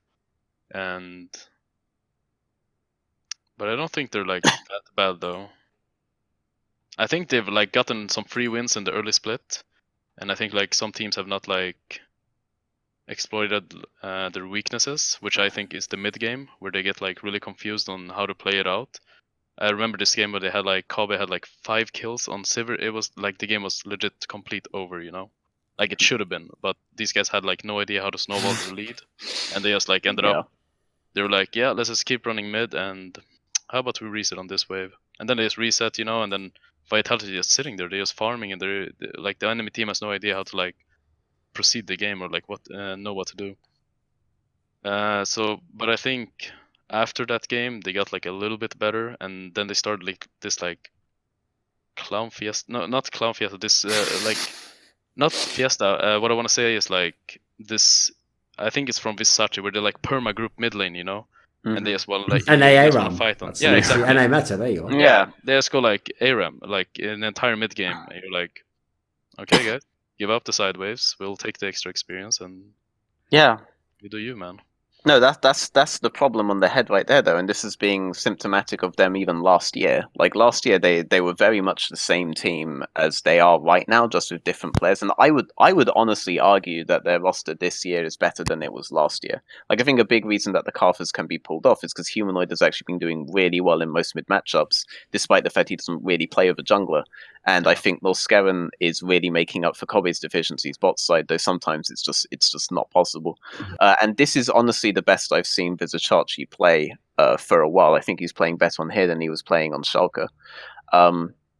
But the fact that they have this backwards view of side lanes really disturbs them mid to late game, and ends with what you have been seeing, which is all of these fiestas. Like these guys are permanently grouping. These guys are permanently giving up XP. Last year they were setting up slow pushes like it was season 3 and people had just figured this shit out. You know, they were setting up slow pushes on one side lane, calling it a dead lane, and then going 4-1. And the enemy team was like, "Oh, this is fucking brilliant. We're also going to defend a bit. I'm going to collect 5 waves. See you."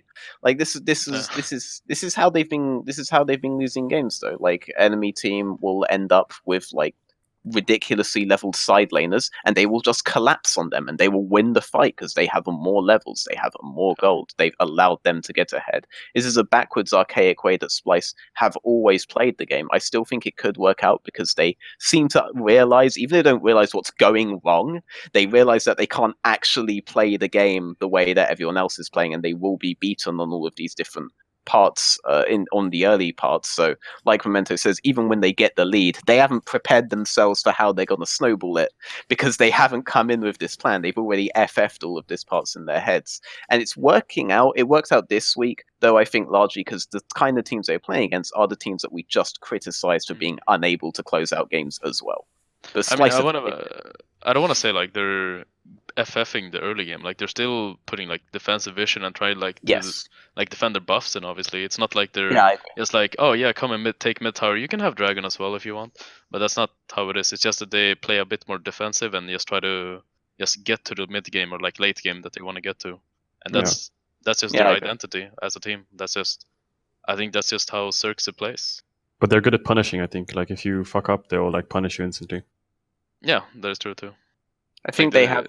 I mean, if they're permanently grouping like this, that's what they're looking for. Because if they don't get this, then there's no value in their playstyle. There's only value in their playstyle if you do get caught out. If you don't get caught out, you will defeat Splice, because you will reach a point, if you're playing the game properly, where you just have more levels, more items, but they are grouping. So by all means, match them at this point and you will win. And you can probably do that on a positional advantage, because, like Memento points out properly, they do just give up these sideways, and you don't just get gold and XP off that, you also get a positional advantage if you play out properly.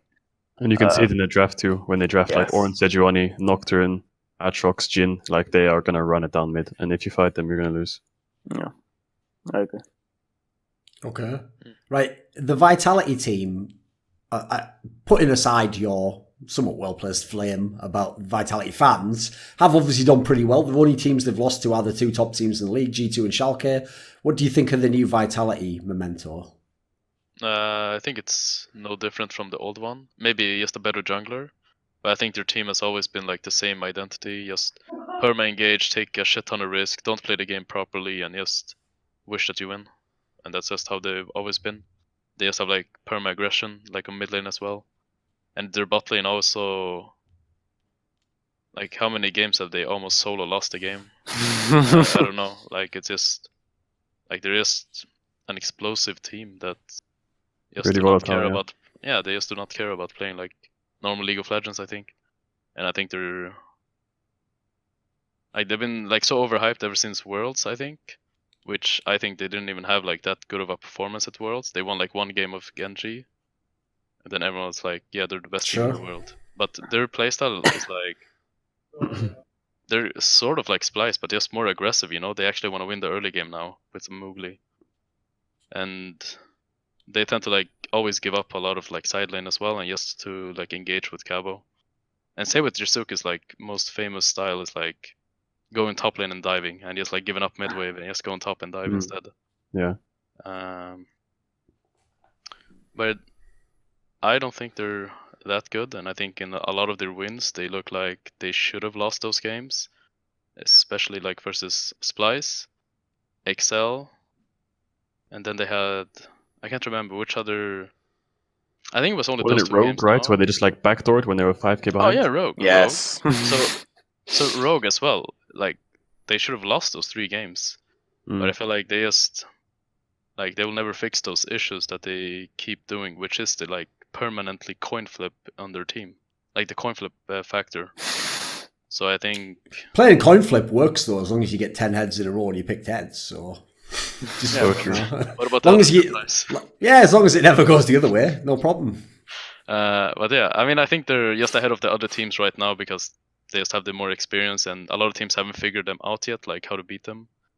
But they're an alright team, but I think they got a lot of free wins.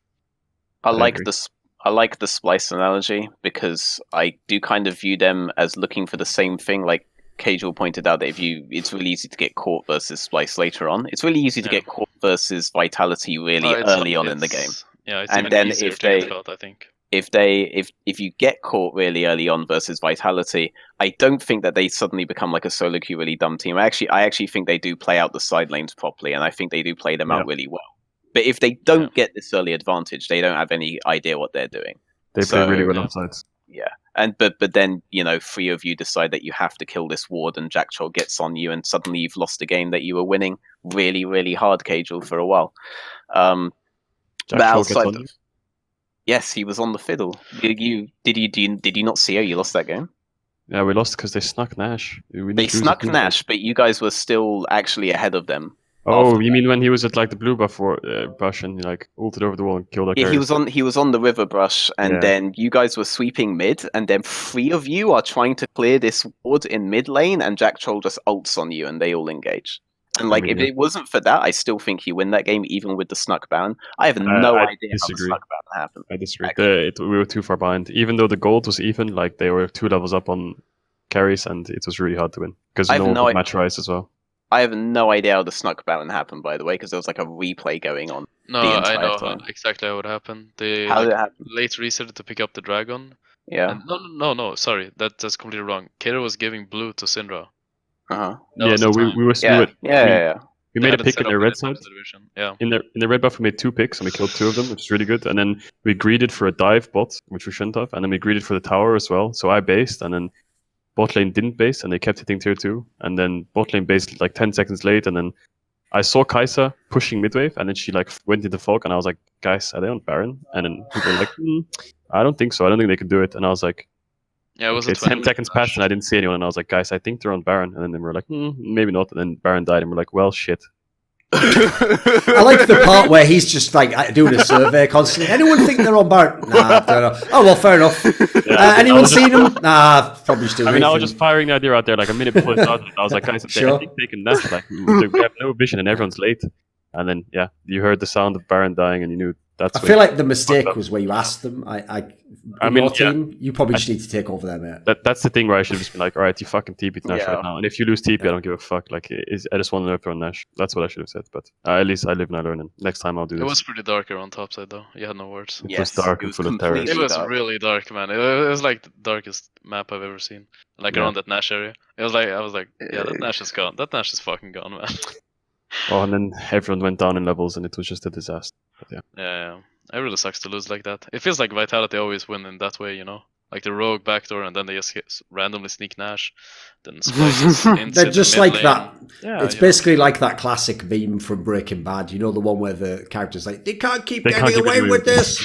That's like what Vitality does all the time. Yeah. That's why I love the fact that like they are now associated with that whole thing of like, just play your own style. You can do it. Believe in yourself. It's like, that does sound great, but we'll see how he handles losing 5 games in a row and then give that same speech. Yeah, I don't know how many times you get away with it. You know, but I really like their jungler though, Mowgli.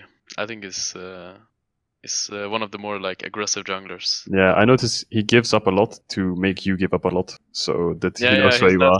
He's that kind of asshole. If he can farm Raptors and you can farm Raptors, he won't farm the Raptors. He'll come to yours and just fight you, and no one will get Raptor. He'll just prove a point he'll just prove a point that he's in your face and you're not in his. So that's like how he plays the game. It's really pretty good mind game though. I Yeah. think It was really I fun to think face him, I think actually. he suffered for that in Caedrel's game though, because he didn't Yeah, he actually did. set Caedrel that far behind. He was doing that thing again, but he first he checked blue for you, and then he went on you at wolves and was like, "You're not getting these wolves." But it's like I think he lost a lot of value out of the Camille spending this much time on you, and you still hit 6 at the same time anyway. I actually think he lost a lot doing that there, but it's much more oppressive than anything any of Vitality's previous junglers have been doing. Yeah. Like Gilius, for example, was just like level 2 Ganko clock. If this didn't work out, he was just a bot. So this is definitely an upgrade over previous junglers Vitality have had. But I mean, I think Mowgli has like the lowest CS per minute of junglers, and like he has like the highest jungle proximity because he's just perma like ganking your jungler. It sounds, but like in our game, it didn't work out for him because he was playing Camille, and if you play Camille and you're 2 levels down to a tank, then you're so fucking useless. But then the Nash kind of saved him a bit. But like if this Nash didn't happen, it's just like Camille goes in and just gets popped in 1 second, and that's what you were doing. If you play Camille from behind against Sejuani Braum, like it's just like get me out of this game. But his playstyle is really interesting. Like it's one of the first junglers. I don't think any EU jungler has this kind of playstyle where it's like fuck you, basically. I think it's literally Kickers had like the budget last year, I think. Yeah, Kickers was the budget version of this, but it was. He was killing at your buff, and I was like, I was the first one to be a victim to this guy. I was just locking in my Nocturne. I was like, all right, let's farm up to level 6 and just chill. Then I just do my red buff. At red buff, I head over to the blue buff and I see a fucking Trundle, like on my blue buff. He's starting smashing me, and I'm like, what the fuck am I supposed to do here? Yeah. Then just gives himself up to make you give up. Yeah, exactly. It strikes me that this jungle system. It strikes me that this jungle system will fail when their lanes stop getting really strong matchups. And by this I mean somehow Jizuki has gotten his one-trick LeBlanc, who happens to be a really strong pick right now, not against Syndra, for 70% of his games so far have actually just been on LeBlanc. It's a ridiculous figure, and I think that when he stops getting this, and when they stop getting like really strong matchups of Cabo Shard and stuff, then just this play style of just enemy jungler can't do anything, you guys play out your winning lanes, is not going to be as effective as it is right now. But I think that's why it's working out so well. I think if you fuck up once with this playstyle, you're out the game for the rest of the game. Like if you make one mistake, you're just completely screwed. But that's why you don't see many people do this. It's really high risk, mediocre reward. Did you like their support fiddlesticks? It was so useless. Oh my god. You know how hard he was inting for his life. Sure. Like he just goes in and dies, and everyone goes in and dies, but yeah.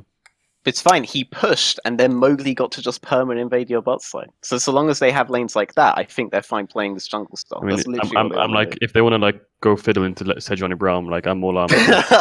I'll just pop you in every fight, but yeah. Okay. What? That's actually the first time I've ever heard Caedrel attempt some actual trash talk. He still said it in like a very sort of like pleasant manner. It's like, if you go then I will fuck you up, bruv. His stutter, man. His trash talks in interviews. Actually, you trash talked Maxwell, I think. In the but that was so forced. No, that was more like a joke, but it got blanked off. But we were joking around about it before. Right. Like Riot put them together and they were like trash talk each other, conversation or something. I mean, it was a bit of banter, but it's not like Memento, who's just like, that Misfits team that's only played 8 games. What idiot made this team? What, you think this team would fucking work? Who's the GM? Fire the GM. Fire the GM. They've got no carries and the fucking junglers 2 years out of late. I mean, just to hold everything. To be fair, when you've been a calm way. Yeah, well, when you've been held back as long as Memento has, he's just waiting to flex on people. Now he's actually in a team that's winning. He's like, right, now's my time. You're all shit. Everyone in the league shit except me.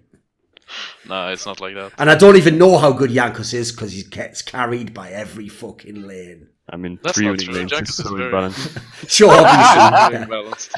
Yes. That was what we call a hyperbole and talking shit. But I think Fnatic had that kind of thing in 2018, right? Like 3 winning lanes when you had Reckless and Soaz.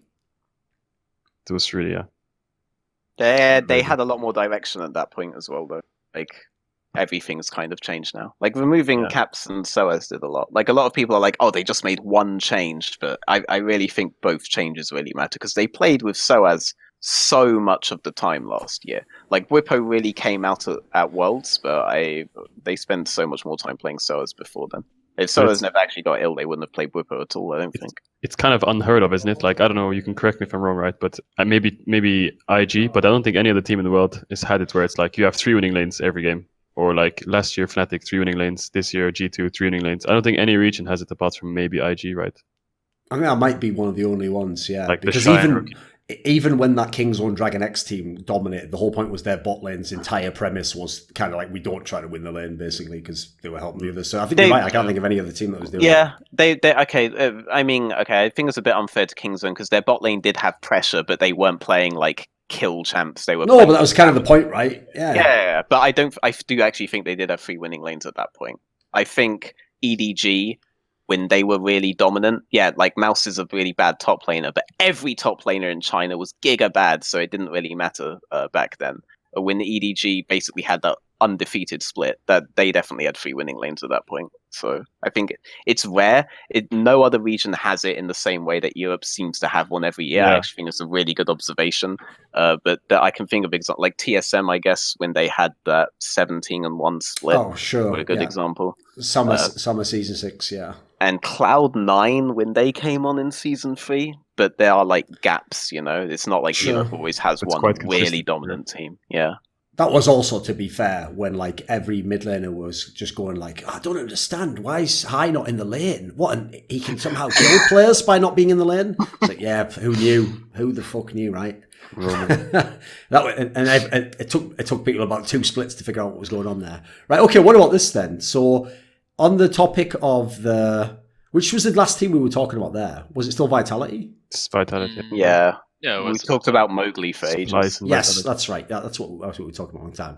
Right? Do you actually think that this team, like, have we seen everything from Vitality? Will they actually, in your words, Memento, like change and play real League of Legends? Are they just going to keep doing this the whole way out? No, they've committed to this style. Yes. It is the style forever. Like, they're gonna keep doing it, and they're gonna find like some new things to like new additions like to their style. But they're never gonna change. They're always gonna play like this. Like the players, like it is like they can't change at this point. I mean, I think they haven't busted out like the Heimerdinger yet and stuff like this, which they did last year, and all these retarded bot lane picks that they came up with just to get prio and stuff. Yeah, but I think that's the only like step forward that they have, from what I've seen last year as well. Especially, I don't think there's many other things that they can come up with. Yeah, I agree with both. They might bring out some like weird picks, but their playstyle won't change. It didn't change at all last year, whether it was working or not working. They just committed to this permanently, and I don't think that they'll change it this year. All they changed was Gilius for Kikis, and I think Kikis for Mowgli, and they can change jungle all they want. But as we were talking, like the style that they play of that jungle doesn't necessarily change. Just the jungler themselves get a bit better over time. So yeah, I don't think they're going to change. Okay. Right, what do you think, Caedrel, of the SK Gaming team? So we scrimmed them quite a lot, and just looking at their games, I think that they have a sort of Vitality kind of playstyle where they sometimes just give up sides and they just run it down mid, and they group mid with like this Lissandra Sejuani kind of style, and they just engage on you under tower with Alistar as well. And that's what I've noticed a lot from them. Like if like sides are pushing out, then they're going to engage on you mid no matter what. Like even if it's going to be a bad engage, they're just going to go for it. But I think that jungler is pretty good. Like mechanically, I think Self Mid is like in the top 5 of junglers. Like he's really, really good mechanically, and he's quite smart as well. But yeah, I think their other players still have a lot of time to grow. Like Werlib's sort of a veteran, but he's new to the LCS because he hasn't been here for like 2 years, I think. And Crown Shot's new, Dreams is new, and Pyrian played entire year, no, one split. Yeah, he played. Yeah, he played on Giant. Him and Yuki. No, he played on Giants. No, what are you talking about, man? Mysterious Monkeys. Oh yeah, he did. But did we with face Yuki. him in the promotion tournament? Yeah, with. Oh no, you're talking about Dreams. I was talking about Werlib. Yeah. No, he played on Mysterious Monkeys. Wait, we faced those guys. Yes, we did. Right? Yes, he was very impactful. They have Dreams. Yes, Dreams is on. Yes, Dreams is on that list. Well, he even qualified. I remember. But I think SK is like, I don't know if Memento agrees, but I think in scrims SK is really good, and they were like doing really, really well in scrims. And then I was a bit surprised when it came to stage that they were like not doing as great, but they're still doing fine. But yeah, I think their jungler is definitely their best player. If I would say. I don't know. I think at first like we had like a boot camp here, and I was really out of it, because I was so out of form, and I would always be like 2 levels behind on against the jungler, and they were like playing really well. But I think like SK is just this kind of team that if their jungler does well, then their team knows what to do. But if he falls behind, their team just looks completely lost.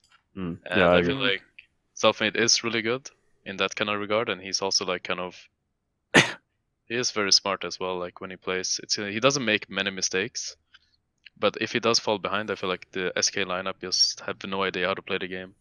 But you also need to remember that they played like for how long did they play with each other? They like Crown Shot and a long time. who was it? Crown Shot? Yeah, Werlib. So like imagine these guys have been like scrimming for a real long time. And I think at the start they should be really strong. And I remember facing them in scrims and they were like playing really well. But I feel like they've fallen off quite a bit now. And we've seen them like change their coach and like they haven't been getting the results that they want. And I feel like they've kind of reached their. I don't want to say like it's too early to say that they've reached their gap, but I feel like they had a head start because they like scrimmed for an entire year with each other, and they all had like the fundamentals, how to play scrims, and like everything that you learn like within a month, like as a pro player. So that's why I feel like they're really strong in scrims, but now I don't feel like they can improve much further. Yeah, I agree. Actually, you're right. That's at least how I see it. But they're still like they still need time to grow. But just once teams figure out like, or I don't want to speculate too much on them, but I don't think they will grow much further than this. I saw that there was in the game against let me think who it was. Was it? Well, I think it was against Splice where Self-Made man had like 9 kills on Xin Zhao and they still lost this game. Like I've noticed, Xin Zhao has been getting its fucking head smashed in every time it gets picked in the LEC. Why is that champion picked but not working at the moment in the meta?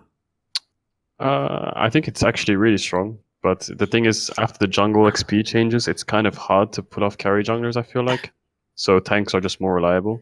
And you need engage in this meta as well. Like, because Alistar is normally banned a lot, so you need a champ that can go in. And Xin Zhao is one of those champs, but he kind of needs resources to go in.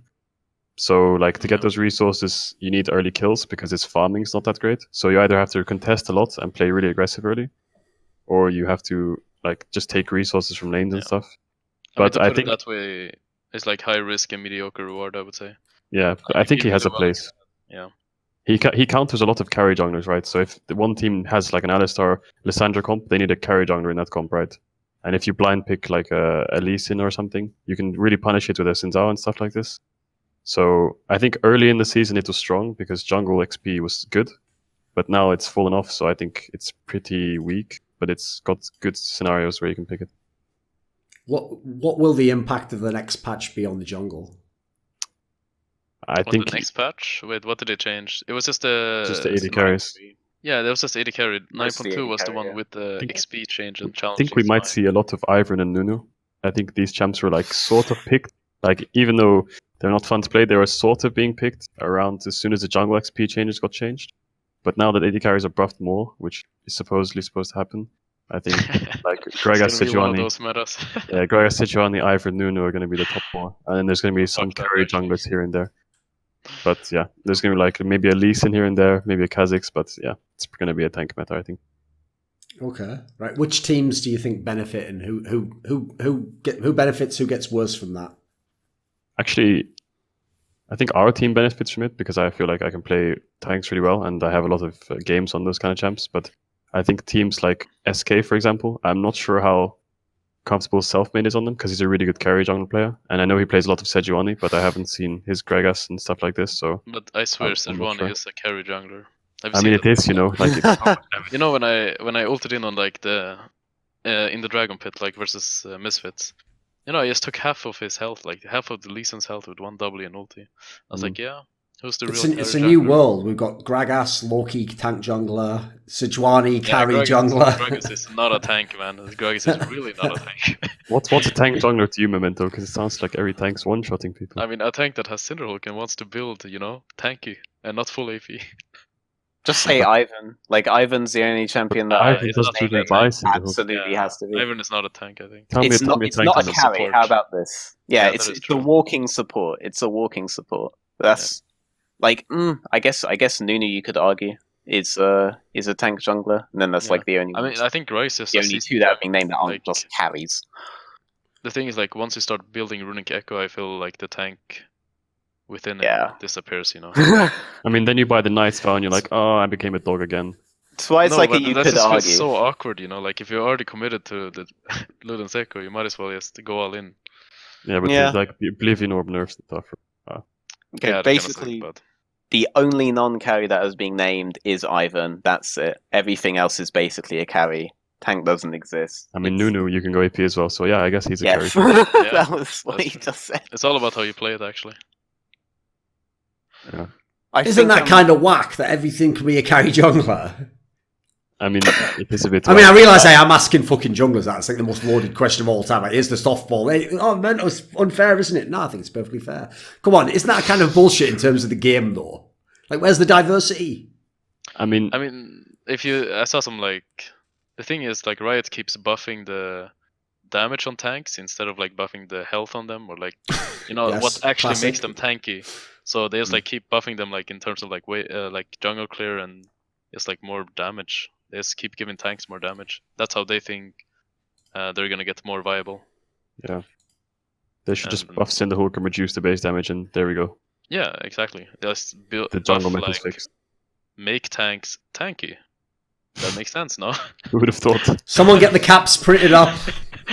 Make tanks tanky. The nice headline. Yeah. Exactly. Yeah, There we instead go. of just giving them more damage. Like Sejuani, Yeah. her last buff, which made her like really broken, is that she got like more damage on her E. And it was like, And more Yes, damage on our buff Q, them. right? no, That's Q well. and E. Like they fixed Yeah. both of them. It's like, okay, I Disturbing. guess we have a carry jungler. And then it's now. like level 6 Sejuani versus level 6 Lee. Like Sejuani will just win because with Aftershock she just one-shots you. No, you're like, I'll trade back here. And then, oh, he has Aftershock. I can't even Yeah. touch him. Oh, half of my health is gone. I have to run away. Yeah. Unplayable. This is... Right. But I Yeah, go on.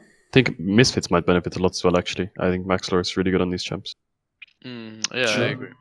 I think Xerxes is probably going to Xerxes benefit as well, yeah. from this. Lysa are going to benefit really strongly. I mean, from every this. team will benefit, I think, actually. Like, I think like there if- is definitely weight to what Memento says about. I don't think necessarily if Selfmade's ahead that they suddenly have direction, but if he's behind, it's definitely lost for SK, and I'm not sure that this kind of playstyle is good for them. So I kind But of this agree is- with Memento there. something I noticed as well is like, if you look at LCK junglers, you have like Clid, On Fleek, and Tarzan, who are like insanely good carry players. And then you Yes. look at like EU junglers, it's like there's no one that stands out as like, oh, if you give that guy a carry jungler, he's gonna carry.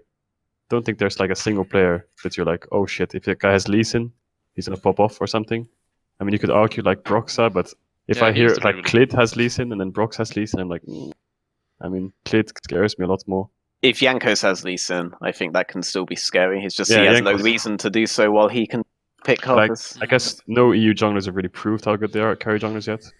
But yeah, But I think but I feel like Korea it's might still play carries. But it's also how the game is like developing right now. Yeah. I feel it's just a lot more team focused, and especially in EU, like people tend to play like more macro and Hmm. not just go for like these random plays. Like when you think of like Clid Lee Sin, you probably think of the insec he did like in LPL, or like, and he's also like been playing so much Lee Sin like back in the days. I think And that's also like Peanuts Lee Sin, like he was undefeated like in SKT yeah, Peanuts. for a whole year almost. But I just think the game, like how it's going right now, it's less like about the individuals. So you can't really like pop off that hard on jungle. Like you're not gonna see some jungler like, oh, he's ganking top, he's got a kill, he's ganking mid, he's got a kill, solo Yeah. killing enemy jungler. Like then you're not playing towards your win condition.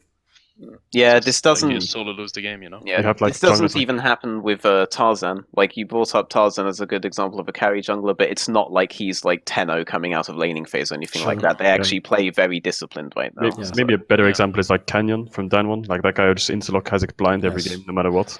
And he won't go 10-0, but he'll still like play carry junglers whenever he can get the chance. So I wonder what LCK will do, because EU junglers don't really tend to play that many carries. Like I think I played 2 carry junglers in 4 weeks. And the only one I can think of was Rogue versus Fnatic. Kickers picked Kha'Zix and went 3-0, and it didn't matter. I picked because he's on Rogue. Rogue. You're right. I mean, to be fair, he got completely smashed in the early game by Nuno. Yes. But his stats looked good. You know?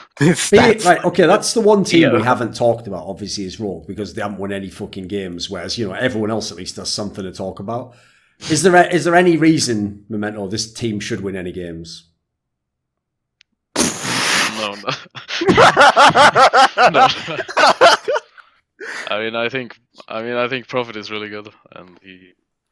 But but games. You can't 1v9, exactly. Yeah. Yeah, I think like the thing is it's the same like who built the roster with them. Well, the irony, of course, of this one is they just built ROCCAT, but without you. So it's like, I'm not really sure what they saw the last few years, but it's just like it's true, yeah.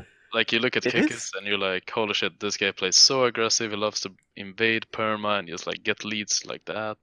And then you put him like with 3 weak laners or not like known to be strong laners. Yeah. And I just don't see them like going that far or winning. Wait, was it ROCCAT Fly that made the roster, right? Yes. So I guess that gives the ROCCAT vibe. Yeah. But their academy team, if they made that their LEC team, I'm pretty sure they would have taken some wins by now. Do you know what their academy team is? Yeah, I mean, It's Finn, Inspired, Larson, Woolite, and Vander. I am legitimately, if you sub that in, that's a better roster than what they have right now. This is the only team that was able to build 2 rosters and not actually know which one was the better one. It was so strange. I mean, I think Larson, for example, from what I know, doesn't want to play LEC yet, so he wants to finish school and stuff, so you can't really put him in. And then Prophet and Blomster is a bit of a toss-up. And then Inspired Kickers, I'm not sure.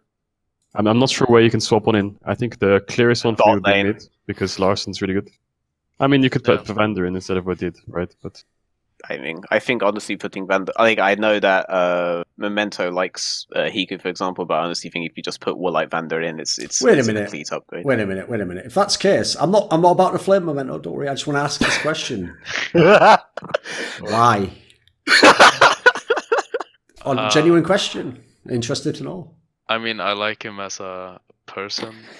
Right, okay. I thought he meant you actually thought he was a good player, okay. No. Like he's fine of a player. Like he has like the reason why people keep believing in him is because he has like really insane work ethics. Okay. And he's permanently always tryharding and he doesn't slack and he's like always giving his all, like he's doing everything he can like to make sure that his team can improve and also he can improve himself, Okay. But it's admirable. That's why like people think that he's actually gonna be like a top tier ADC at one point. But the problem is he just doesn't have talent. That's pretty much it. But he definitely like puts in the work and that's like really admirable. And that's why I like him. To be fair, I mean, I think I've found the perfect match here. So if you're in Rogue, what you need to do is get all the money you've got left. No, don't buy any more players. You need to fly Weldon Green in because talent doesn't exist. So obviously if this guy practices really hard, and you get my man who's over there, he's got sort of the essential oils kit like he always has with him. He fixes it right up. Next thing you know, you have the best ADC in Europe. Problem solved. Genius. Absolutely. I mean, they already had a mental or like psychologist now. Well, I'll give you the spoiler. They don't anymore. Yes. Yeah, she left. It's probably like that thing, where it's famous that people who do like Freudian analysis or whatever, like famously, because they believe in the actual process, they do it on each other as well. Like people who are like Freudian psychoanalysis have one themselves. I bet she probably had to go and get a fucking psychologist herself after actually working with ROCCAT, and that's why she's like, I've got to take personal time off. Like Rogue, that's right, yeah, whatever. It's the same shit. Just take RO and then make the team at the bottom of the league. There you go, problem solved. We don't really need to know the rest, do we? Yeah. Yeah, it does show how much Memento and North Scowen mattered to that Rogue roster, to the ROCCAT roster that actually made it to the playoffs. There you go. Congratulations on that. Yeah, it was. I mean, it wasn't really a playoff run. I mean, that was just. It was a quick trio. My brother came to visit that week, and then just watched me get obliterated on stage, and I was like, Shaft on stage. Man, fuck that shit. I wish I was just going home and like took a vacation instead, man. Just tell him to come this split. Yeah, he's coming next Yeah. week actually to watch me play Rogue and Vitality. So Well, after all the shit you talked, Rogue's terrible, and you just said Vitality doesn't even deserve those wins. So 2-0, right? No problem, bro. Easy. As soon as I it hope comes. Yeah. I'll do my best. It should be 2-0. This is like one of the weakest weeks you I got. think so too. Like if our practice Yeah. goes as it has been going, then I have no doubt that we will perform well. Okay. Have a 2-0. Like, before we wrap this episode up, one thing I wanted to ask you guys about, since I alluded at the beginning of the episode, like, technically, National Leagues are on the horizon for people on the radar. Like, do your teams ever practice against National League teams? No. National League teams? You mean like Spanish leagues and? Your Yeah. ACAD team, you have an ACAD Oh, team. I mean, yeah, we scrimmed our no. academy team now and then. Yeah, we do scrim our academy team like a decent amount. It's Okay. more for like warm up and like testing things rather than proper scrims, which we do maybe like once a week. Right. But we normally like try to just like we're given like draft scenarios. So like let's say we play Fnatic and it's a Thursday. We play Fnatic on a Friday. We just like give our academy team what's likely for Fnatic to play, and then we play against it like 2 or 3 times as a warm up kind of. Problem is, they've been fucking up the practice and doing 2 good drafts, so I mean, actually yeah. never ended up working as good practice, did it? So Yeah, their drafts are quite crazy. So that's No, just an we- example. no. Other than that, we don't really scrim like any other. Okay. No, we haven't either like scrimmed in a national team.